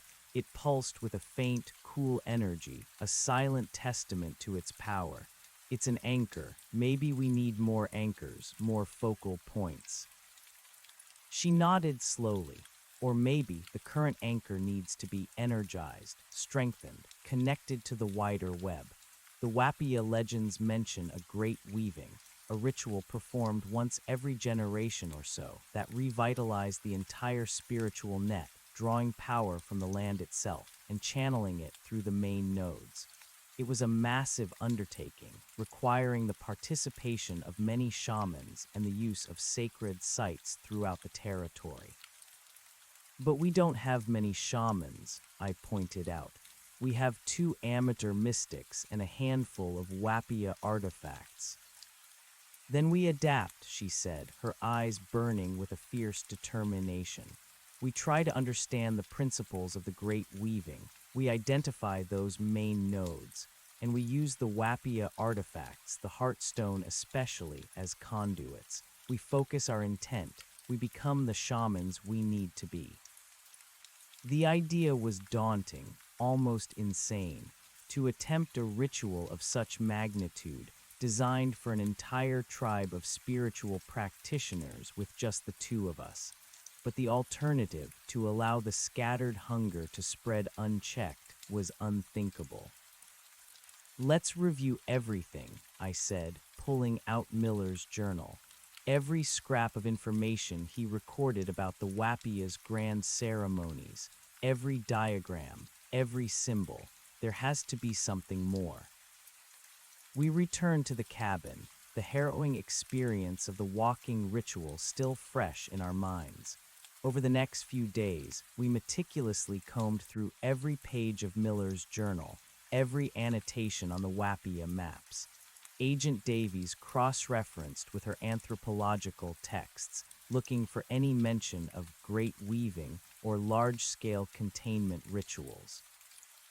We found it, hidden in a collection of Silas Miller's most speculative notes, almost dismissed as folklore, was a detailed description of the great weaving. Miller had recorded it from an old Wapia oral tradition, passed down to him by a very aged native contact. The ritual involved a series of simultaneous ceremonies at 7 major sacred sites, or grand nodes, across the territory. Each grand node was believed to be a powerful nexus of natural energy, a place where the veil between worlds was thin. At these sites, a lead shaman, accompanied by a small group of apprentices, would perform a concentrated version of the feeding and placation ritual, amplifying its power and channeling it into the spiritual network. The Heartstone, Miller's notes confirmed, was not just for binding a single core, but could also act as a powerful conduit to channel and distribute spiritual energy throughout the entire network. The Wapia believed that the combined, synchronized intent of all 7 grand nodes, fueled by the channeled power, would create an enormous, reinforcing wave that would temporarily seal the entire spiritual net, forcing the cedar and its scattered manifestations back into a deep slumber. This was the true great weaving. 7 grand nodes, Agent Davies murmured, tracing them on the Wapia map, and each one requiring a dedicated team to perform the ritual simultaneously. We have 2 people, Alex. This is impossible. Not impossible, I corrected, a wild idea forming in my mind. Difficult, incredibly difficult, but not impossible. We can't be at 7 places at once, but we can prepare the sites. We can set up the altars, the offerings, and then we need help. Help, she scoffed, a bitter laugh escaping her lips. Who, Mr. Vance? The federal government. They still think you're delusional, and I'm just a quirky agent with a fringe theory. Our superiors won't even authorize a small team for this, let alone 7 coordinated teams across hundreds of miles of wilderness, performing an ancient spiritual ritual to bind an invisible, sentient field. Not them, I clarified. We need people who already believe, people who have seen it, people who were there during the chaos at Site MFL-01, the rangers, the local law enforcement, even some of the researchers who got a glimpse of the truth before the cover-up. They know something happened. They know the official story is a lie. Agent Davies stared at me, her expression a mix of shock and dawning comprehension. You're talking about revealing the truth to them, breaking protocol, risking our careers, our freedom, possibly our lives. What's the alternative? I asked. Let the scattered hunger consume everything. This isn't just about protecting a national forest anymore. It's about protecting our world. Miller saw that, and he died for it. We owe him and everyone else who's disappeared to try. She was silent for a long moment, weighing the immense risks against the horrifying implications of inaction. Finally, she let out a slow breath. It's a long shot, Alex, a very long shot, but it might be our only shot. Our next task became an elaborate game of clandestine communication. Agent Davies, with her access to official channels, began to discreetly contact individuals she identified as potential allies, rangers who had been at Site MFL-01, who had seen the unexplained phenomena firsthand, Sheriff Brody, who had witnessed the bizarre disappearances of hikers on his watch, even a few of the lower-level federal researchers, young and idealistic, who had been quietly dismissed or reassigned for questioning the official narrative. It was a delicate, dangerous operation. Agent Davies couldn't just call them up and say, "Hey, ancient evil is awakening, want to perform a magical ritual with me." She had to be subtle, intelligent, and persuasive.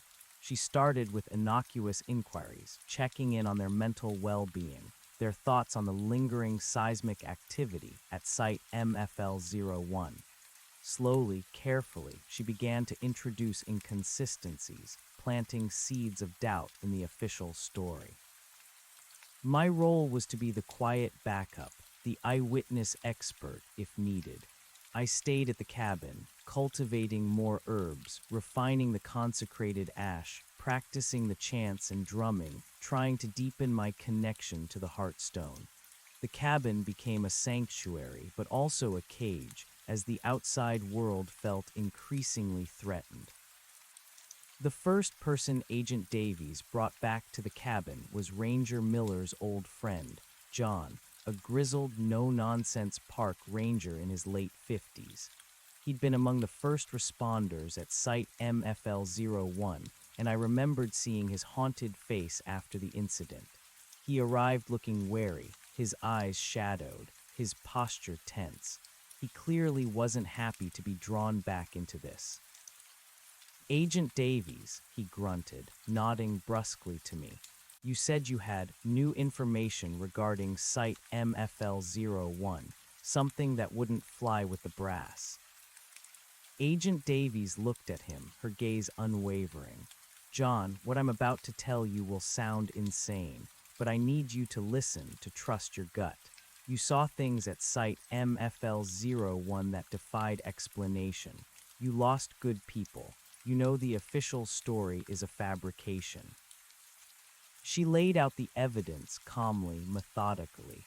The increasing energy signatures at Site MFL-01, the new disappearance reports correlating with the locations of the scattered hunger, the blurry trail camera photos, my first-hand accounts, Miller's journal, the Wapia maps. She didn't shy away from the ancient magic aspect, but presented it as a system of understanding, a different kind of science.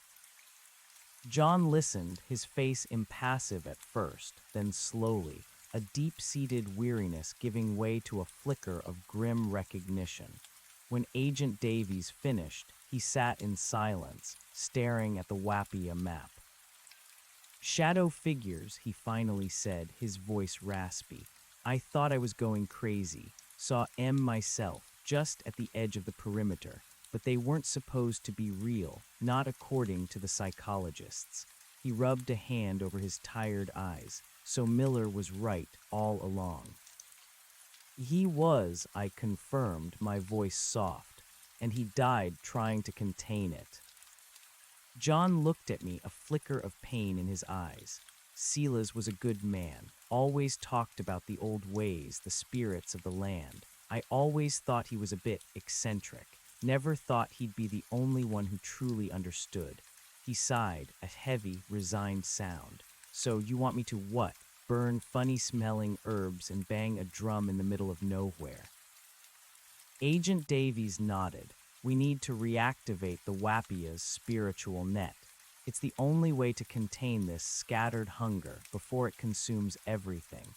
We need to perform the Great Weaving ritual at 7 major sacred sites simultaneously. We need people who understand the stakes, people who can follow instructions, people who aren't afraid to face what's out there." John was quiet for a long time, staring at his worn hands. "I lost my younger brother to a bear attack out near Copper Creek last month," he said, his voice barely a whisper. "Never found a trace of him. No blood, no struggle, just gone. Now you tell me it wasn't a bear." He looked up, his eyes hard. "Count me in." With John on board, a precedent was set. He, in turn, helped Agent Davies identify other trusted rangers, individuals who had experienced unsettling phenomena or had lost colleagues in strange circumstances.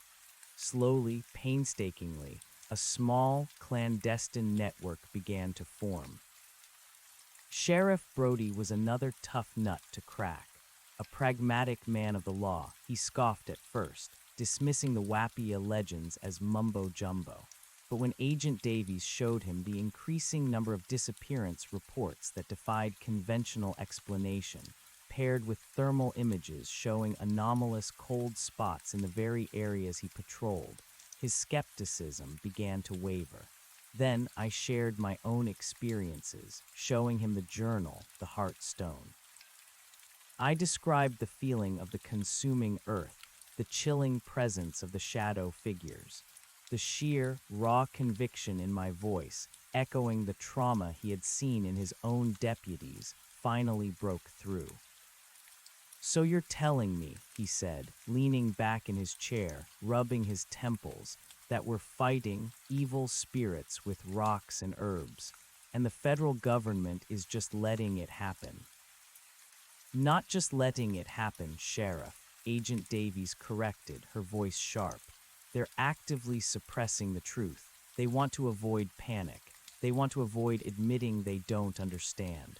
We are the only ones standing between this, hunger, and the wider world."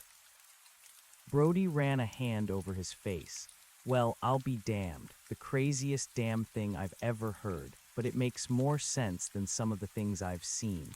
My own deputies are starting to talk, Agent Davies, about things in the woods, shadows, the silence." He looked at me. "So what do you need me to do, Mr. Vance?" We ended up with a core team of 6 individuals.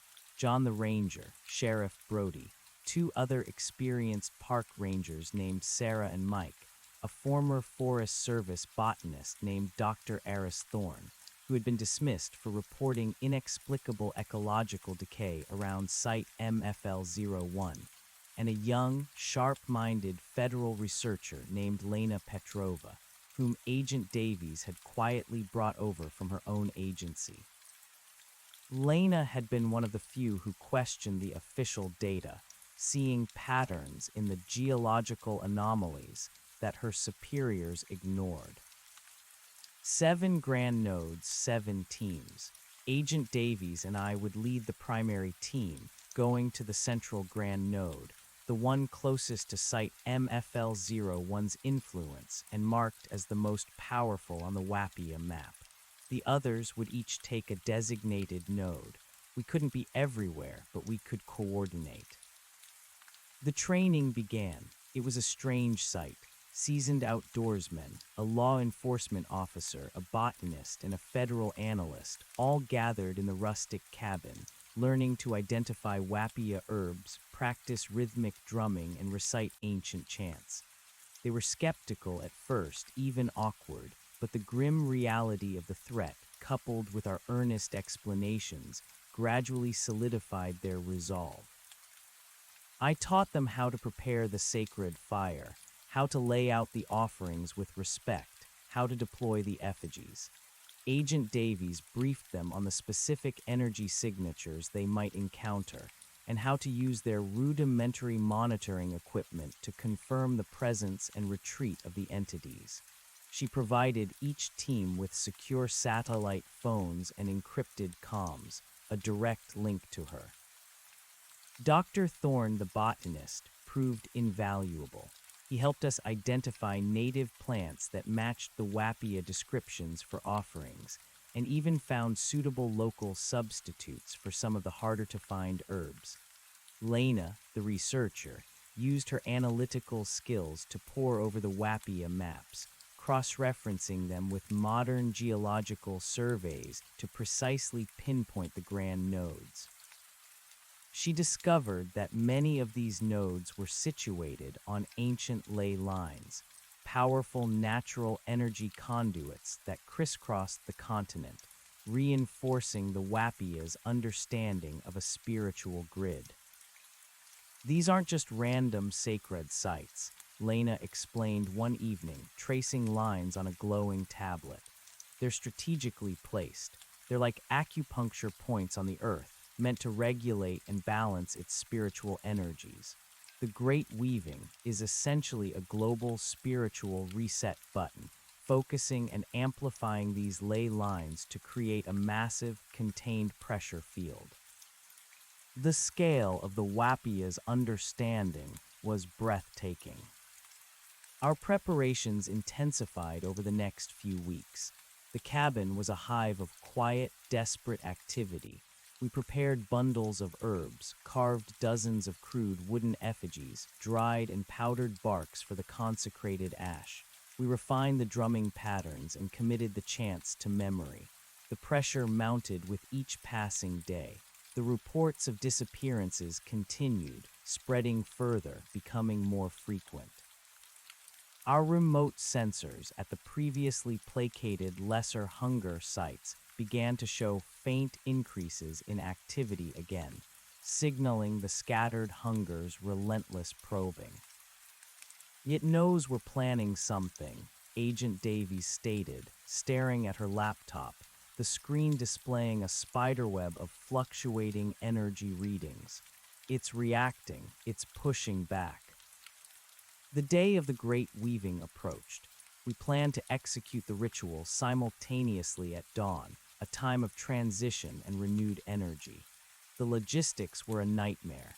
Each team had to travel to their assigned grand node, often deep in remote, untamed wilderness, carrying all their equipment and supplies, and reach their destination under the cover of darkness. They needed to set up their altars, prepare their offerings, and be ready to begin at the precise moment. We held a final briefing. The atmosphere was somber but resolute. "This is it," Agent Davies said, her voice clear and firm. "We don't know what we're going to face out there. The scattered hunger is active, and it won't like what we're about to do. But remember your training. Remember your purpose. We are doing this for everyone who has been lost, and for everyone who could be lost." I looked at their faces, John's grim determination, Brody's wary resolve, Sarah's quiet focus, Mike's tense readiness, Thorne's intellectual curiosity tinged with fear, Lena's sharp intelligence. They were ordinary people, thrust into an extraordinary fight, and they were ready. "The Heartstone," I said, holding it up. Its surface was cool and smooth. It focuses intent. It's an anchor. Each of you has a smaller, specially carved stone that I've consecrated with the wapia herbs. Use it as a focal point. Channel your intent into it, into the ritual. Let it bind you to the network. Let it guide you. We distributed the consecrated stones, small and smooth, similar to my heart stone but less potent. They were meant to be minor anchors, spiritual conduits. With final, hushed goodbyes, the teams departed, each in a separate vehicle, heading off into different directions, towards their distant, sacred locations. Agent Davies and I watched them go, the silent forest holding its breath. Then it was our turn. Our grand node was about a 5-hour drive, followed by a strenuous hike. It was located in a particularly ancient and untouched section of the national forest, high on a ridge overlooking a vast canyon. The Wapia maps depicted it with the largest, most elaborate node symbol, denoting a powerful spiritual nexus. This was where the binding at site MFL01 truly connected to the wider network. We drove Agent Davies' SUV as far as the overgrown logging trail would allow, then continued on foot, our heavy packs biting into our shoulders. The moon was a sliver in the sky, casting long, distorted shadows. The air grew steadily colder the deeper we went, the metallic tang growing stronger, more acrid, prickling the back of my throat. The forest was unnaturally silent, the only sound the crunch of our boots on dead leaves. Sensors are picking up increased activity at Node 3 and Node 6, Agent Davies whispered, checking her wrist-mounted device. It's almost like the hunger is converging on them. They're going to face a challenge. My heart tightened. We couldn't help them now. Each team was on their own. We reached the base of the ridge just as the moon dipped below the horizon, plunging the forest into near-total darkness. The ascent was steep, treacherous in the dark.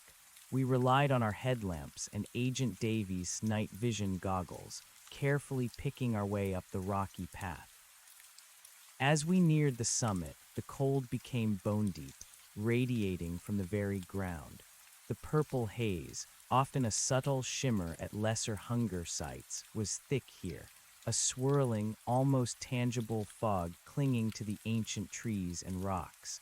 It pulsed with a low, rhythmic throb that resonated through my entire body. "We're here," Agent Davies breathed, her voice hushed, the heart of the weaving. The summit of the ridge was a natural clearing, dominated by a cluster of massive, ancient cedar trees, their gnarled branches reaching towards the sky like skeletal fingers.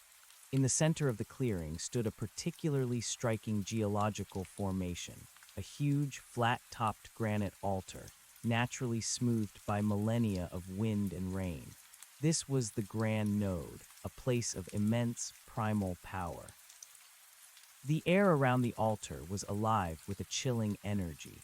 The purple haze swirled violently, and the metallic tang was almost overwhelming.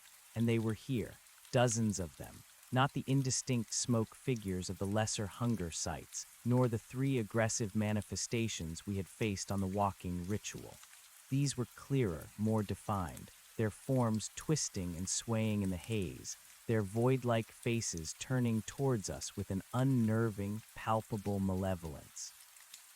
Their silent growls resonated directly in my mind, a chorus of predatory hunger. "They're waiting for us," I whispered, my blood turning to ice. My hand instinctively went to the heartstone in my pocket, its cool surface offering a sliver of comfort. "Stay focused, Alex," Agent Davies said, her voice taut but steady. She had already pulled out her pistol, though I knew it was useless against these entities. It was a gesture of readiness, a way to anchor herself to the physical world. "We have less than an hour until dawn. We need to set up the altar, quickly." We moved with desperate speed, our movements precise and practiced despite the overwhelming presence of the shadow figures. We cleared the moss and debris from the granite altar, arranging the larger, flatter stones we had carried to form a ritual circle. I placed the fire-resistant bowl in the center, then carefully laid out the foraged offerings, the dried game meat, the wild berries, the specially selected native plants. As we worked, the shadow figures pressed closer. They circled the clearing, their forms flickering at the edge of the purple haze. Their silent, predatory stares burned into me, trying to break my concentration, to fill me with dread. The cold intensified, seeping into my bones, making my fingers numb. "Now the herbs," Agent Davies said, her voice strained, "and the effigies." I tore a handful of wapia herbs, placing them in the bowl. My hands were shaking, but I forced myself to focus. I struck the lighter. The small flame danced, a defiant spark against the encroaching darkness. As the herbs caught, a thick plume of fragrant, silvery smoke billowed upwards, pushing back against the purple haze. The shadow figures hissed, a collective, inaudible sound that vibrated in my skull. They recoiled just as they always did, their forms wavering.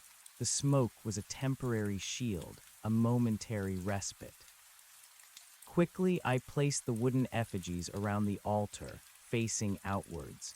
As I positioned the last one, I felt a distinct shift in the entity's attention, a momentary confusion, as they were drawn to the primitive decoys. It was a small victory, but a crucial one. "The drum, Alex," Agent Davies urged, already pulling out her own consecrated stone, clutching it tightly. "It's time to send the signal." I picked up the hand drum, the familiar weight a small comfort. I looked at Agent Davies. Her face, illuminated by my headlamp, was pale but resolute. I began to drum, a slow, steady, rhythmic beat resonating through the cold, thick air. Agent Davies joined me in the chanting, her voice low and strong, cutting through the oppressive silence. "Earth that hungers, deep and vast, the spirit sleeping, bound to last. Take this offering, freely given, life returned, by nature driven. Rest your children, turn from light, slumber deep in endless night."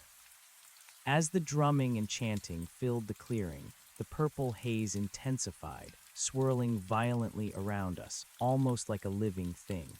The shadow figures, though still held at bay by the smoke and effigies, thrashed restlessly, their malevolent presence a heavy weight.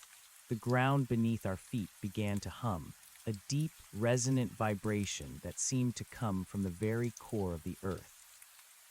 This was different from the lesser hunger sites. The raw power here was immense, overwhelming. It was as if we were standing on a raw nerve ending of the cedar itself. "The connection is strong here," Agent Davies gasped, her voice hoarse but still chanting. "It's reacting violently. The ritual is working." I continued to drum, pouring every ounce of my will into each beat. The heartstone in my hand felt warm now, pulsing with a faint, green light, amplifying my intent, channeling it into the ritual, into the ancient granite altar beneath us. Suddenly, the encrypted comms on Agent Davies' wrist flared to life, a burst of static, then John's strained voice. "Davies, we've got active resistance here, major contact. They're trying to break through." Agent Davies gritted her teeth, keeping her chant steady. "Hold the line, John. Keep chanting, keep drumming. We're nearly there." Another voice, Lena S., crackled through the comms, breathless and urgent. "Node 5 is under heavy assault. Energy readings are off the charts. We're holding, but barely." My blood ran cold. They were all facing similar, escalating threats. The cedar was trying to disrupt the great weaving, to sever the connections before the spiritual net could be reinforced. "Focus, Alex," Agent Davies shouted, her voice tight with strain. "We need to amplify the core. This is where the true power of the binding comes from." I closed my eyes, focusing all my energy on the Heartstone. I envisioned the energy from the ritual flowing into it, then spreading outwards, a network of green light connecting to the other 6 grand nodes, to the hundreds of lesser hunger sites, weaving a vast, shimmering web over the entire landscape. I imagined the purple haze receding, being pushed back, transformed into dormant energy, feeding the earth in a balanced, non-destructive way. The chanting and drumming became a desperate, primal force. The ground hummed violently, vibrating my bones. The shadow figures outside our small circle were agitated beyond anything I had seen, slamming against the invisible barrier, their forms distorting, their silent shrieks a torment in my mind. Just when I thought I couldn't endure it any longer, when my arms ached and my voice was raw, a faint light began to appear on the eastern horizon. Dawn. As the first sliver of sun crested the ridge, a wave of immense, cleansing energy erupted from the granite altar, channeled by the Heartstone. It was a brilliant emerald green light, pulsing outwards, pushing back the swirling purple haze, dissolving the forms of the shadow figures. They shrieked, a sound that finally registered in my ears, sharp and agonizing, as they were ripped apart, dissolved into nothingness by the potent surge of energy. The green light spread across the entire clearing, then flowed outwards, following the unseen ley lines, connecting to the other grand nodes, to the entire Wapia network. I could feel it, a powerful spiritual current coursing through the land, a vast, invisible net settling over the entire region. The purple haze vanished, the metallic tang receded, replaced by the crisp, clean scent of pine. The bone-deep cold lifted, replaced by the cool, refreshing air of morning. The silence that followed was not the oppressive, unnatural silence of the scattered hunger, but the serene quiet of a forest at dawn. I collapsed, gasping, the drum clattering to the ground. Agent Davies fell to her knees beside me, her head bowed, her body trembling with exhaustion. The comms unit crackled again, but this time, the voices were filled with awe, relief, and exhaustion. "It worked," John's voice hoarse with emotion. "The wave it swept through, they're gone, all gone." "Energy readings plummeting across the board," Lena whispered, her voice filled with a mixture of disbelief and wonder. "The entire network stabilized, dormant." "We did it," Agent Davies whispered, her voice thick with emotion. She looked at me, her eyes shining with relief. "Alex, we actually did it." We spent a long moment, simply sitting there, catching our breath, absorbing the reality of what we had just accomplished. The sun rose higher, bathing the clearing in golden light, transforming the ancient cedar trees and the granite altar into beautiful, sacred landmarks. But the fight wasn't over. We had bound the scattered hunger, woven the dream net, but the Wapia had always spoken of maintenance. This was a temporary reprieve, a necessary reset. The cedar still existed, dormant beneath the fabric of the world. It had merely been forced back into slumber. "We need to establish a long-term monitoring system for the entire network," Agent Davies said, already regaining her composure, her mind shifting to the next steps. "We need to coordinate regular maintenance rituals at all the grand nodes and develop a system for the lesser hunger sites. This can't just be a one-time event." I nodded, picking up the Heartstone. It was cool in my hand again, its green glow faded, but its power palpable. and we need to teach others. We can't be the only keepers of this knowledge. It has to be passed on. The Wapia understood that. Agent Davies looked at me, a thoughtful expression on her face. Yes, the Wapia legacy, a new generation of keepers. But how do we do that without exposing this to the world, without causing mass panic, or worse, exploitation by those who would seek to weaponize this power? The question hung in the air, a new challenge, a new burden. We had won a battle, but the war, the delicate dance of balance with ancient, primal forces, was far from over. Over the next few weeks, our small, unlikely team worked tirelessly. We coordinated the installation of a sophisticated network of hidden sensors across all 7 grand nodes and many of the lesser hunger sites. Lena, using her expertise, developed a real-time monitoring system that fed data directly to Agent Davies' secure laptop, giving us an unprecedented view of the entire spiritual landscape. The energy readings from across the network were stable, low, and consistent. The scattered hunger was indeed dormant. The official reports on the disappearance cases slowly tapered off.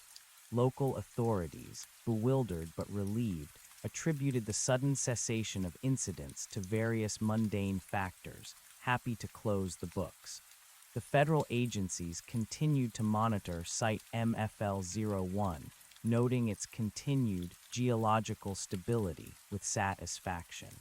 They remained blissfully unaware of the true, continent-spanning crisis we had averted. Our team, bound by shared trauma and triumph, became a tight-knit unit. John and the other rangers took on the responsibility of quietly overseeing the physical upkeep of the grand nodes in their respective territories, ensuring the altars remained undisturbed and the sacred spaces respected. Sheriff Brody used his influence to subtly deflect curious hikers or urban explorers away from particularly sensitive areas, maintaining the vital secrecy of our operations. Dr. Thorne continued his botanical research, but now with a profound, almost reverent, understanding of the plant's spiritual properties, helping us cultivate larger quantities of Wapia herbs. Lena, the brilliant young analyst, became the nerve center of our operation, constantly monitoring the network, identifying any subtle fluctuations that might signal a reawakening. Agent Davies and I, as the primary keepers of the Wapia knowledge, began the arduous task of translating Miller's journal into a comprehensive guide, cross-referencing it with Agent Davies' ethnographic research.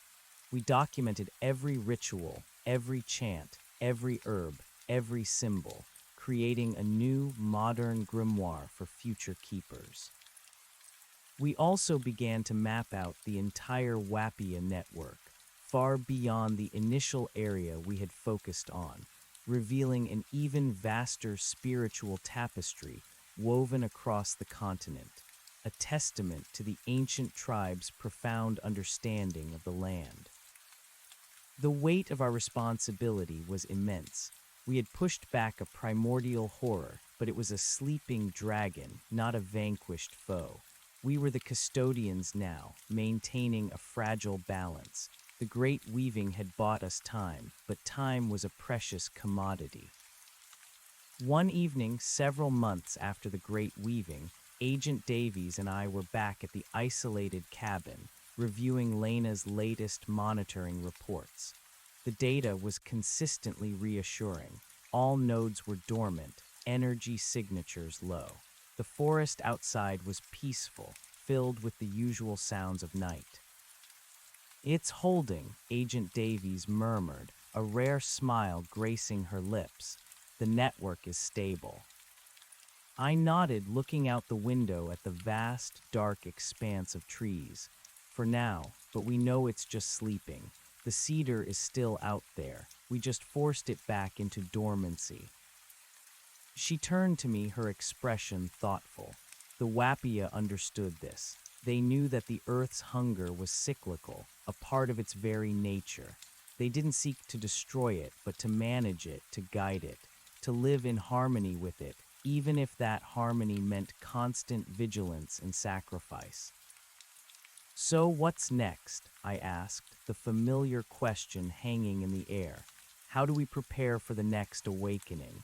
How do we ensure this knowledge, this vigilance, continues beyond us? She paused, then gestured to the maps, the journal, the artifacts spread across the table. We have to find others, Alex, people who can be trusted with this knowledge, who can understand the true nature of this responsibility. People who are brave enough to face the unseen and humble enough to learn from ancient wisdom.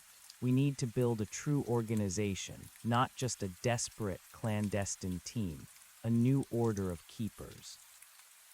A secret society of shamans, I said, a wry smile touching my lips. She met my gaze, her own eyes serious. Precisely. We have the data, we have the maps, we have the rituals. We need to establish training protocols, develop a structured approach to identifying and recruiting potential candidates. We need to create a legacy, Alex, a continuous watch. The idea was overwhelming, daunting in its scope. It meant dedicating our lives to this hidden war, to becoming teachers, mentors, guardians of a secret, ancient truth. It meant a life lived forever on the fringes of the known world, always vigilant, always prepared. But as I looked at the Heartstone, then at the Wapia map, at the vast, intricate network stretching across the wilderness, I knew she was right. We couldn't abandon this now. We couldn't allow the world to descend into ignorance again, to be consumed by a hunger it didn't even know existed. The silence of the night settled around us once more, but it was no longer a chilling silence. It was a silence filled with purpose, with the quiet hum of a world temporarily at peace, and the determined resolve of two people preparing for the long, silent watch ahead. Our first order of business was to create a secure, centralized archive. Lena, with her technical wizardry, developed an encrypted off-grid server system that could store all our data. The digitized Wapia maps, Miller's journal, Agent Davies' research, the monitoring reports, and our newly compiled ritual guides. It was accessible only through a series of complex authentications, designed to withstand any official or unauthorized intrusion.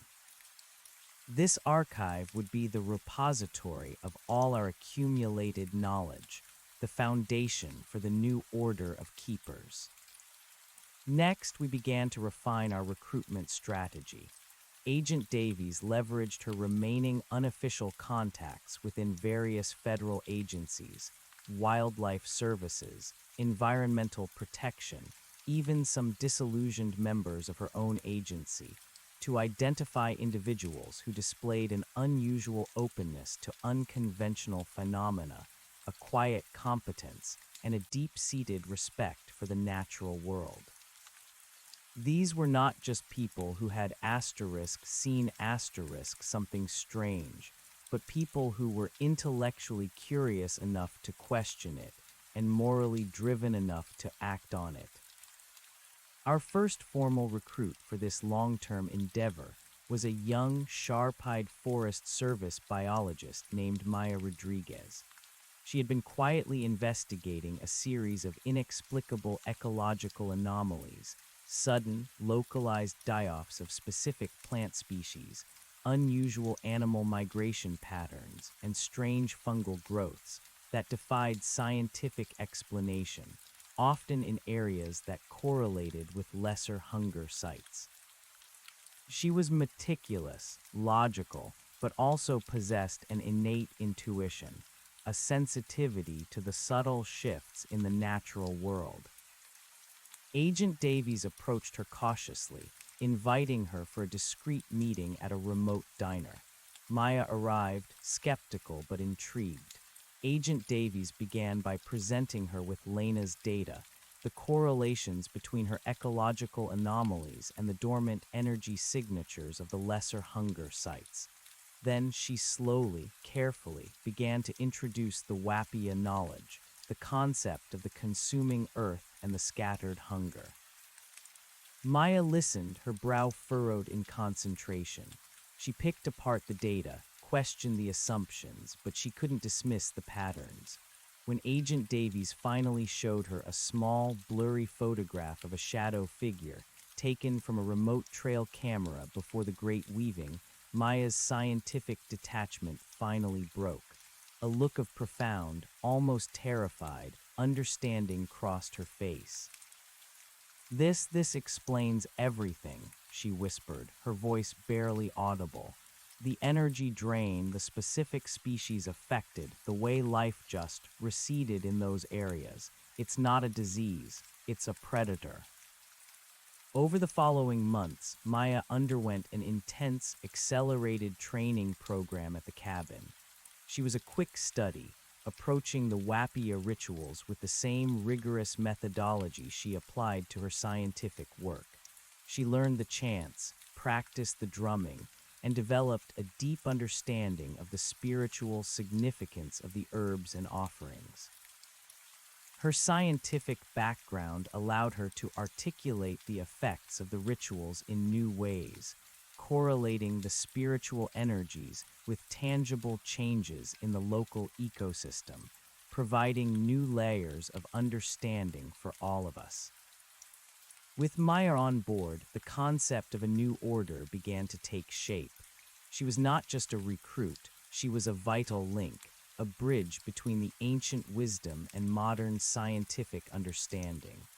Her logical mind helped us refine our approach, ensuring that our methods were not just effective, but repeatable and verifiable through the data we collected.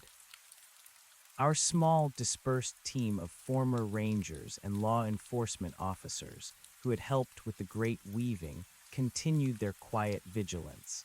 They were the sentinels on the ground, the eyes and ears of the network, reporting any unusual activity to Lena, who would then flag it for Agent Davies and me. The burden of secrecy remained heavy. We lived double lives, outwardly mundane, inwardly dedicated to an unseen war.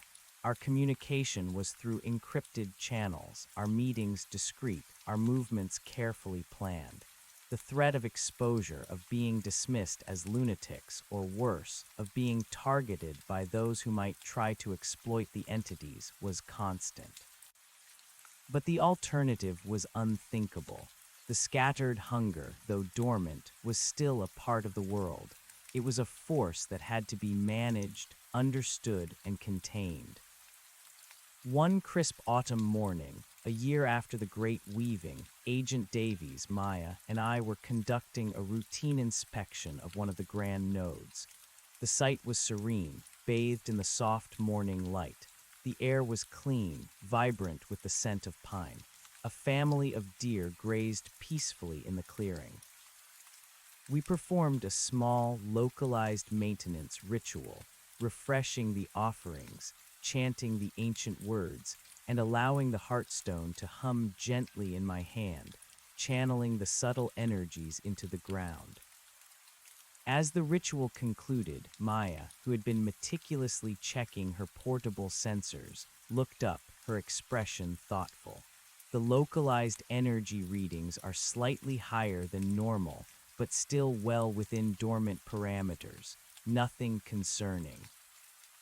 "Good," Agent Davies said, a hint of satisfaction in her voice. "But vigilance is key. It only takes one lapse." Suddenly, the subtle hum of the heartstone in my hand changed. It wasn't a strong pulse, not a warning, but a faint, almost imperceptible thrum asterisk, a distant echo, like a single, far-off drum beat.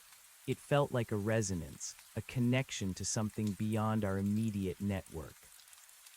My blood ran cold. Agent Davies and Maya noticed my sudden stillness. "Alex, what is it?" Agent Davies asked, her voice sharp with concern. I held up the Heartstone, its cool surface now radiating a barely discernible warmth. I feel something, a distant echo, not from our network, something far away, like a ripple. Maya immediately pulled out her more sensitive, experimental sensors, her brow furrowed. She scanned the horizon, then adjusted her equipment, trying to pinpoint the source of the anomaly. Agent Davies' face was grim, her hand instinctively going to the small pistol holstered at her hip, a gesture of instinct rather than genuine utility against these foes. Lena is reporting nothing significant from the Continental Network, Maya murmured, her eyes glued to her readings.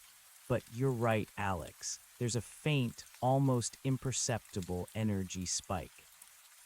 The ripple, Alex repeated, his gaze fixed on the Heartstone. It feels like a distant bell, not a localized tremor, like something just shifted, far, far away. Maya quickly calibrated her experimental sensors, her fingers flying across the touchscreen. The device hummed faintly, its readings usually stable at this site. Now a minuscule needle quivered.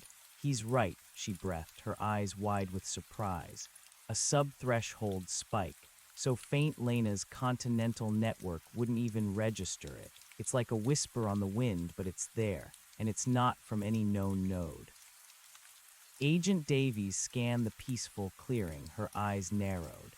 The deer continued to graze undisturbed. The birds still chirped their morning songs. But the sudden shift in Alex's connection to the Heartstone, corroborated by Maya's sensitive equipment, spoke volumes. A new source, she murmured, a chilling possibility taking root, or a new kind of interaction. Alex felt the Heartstone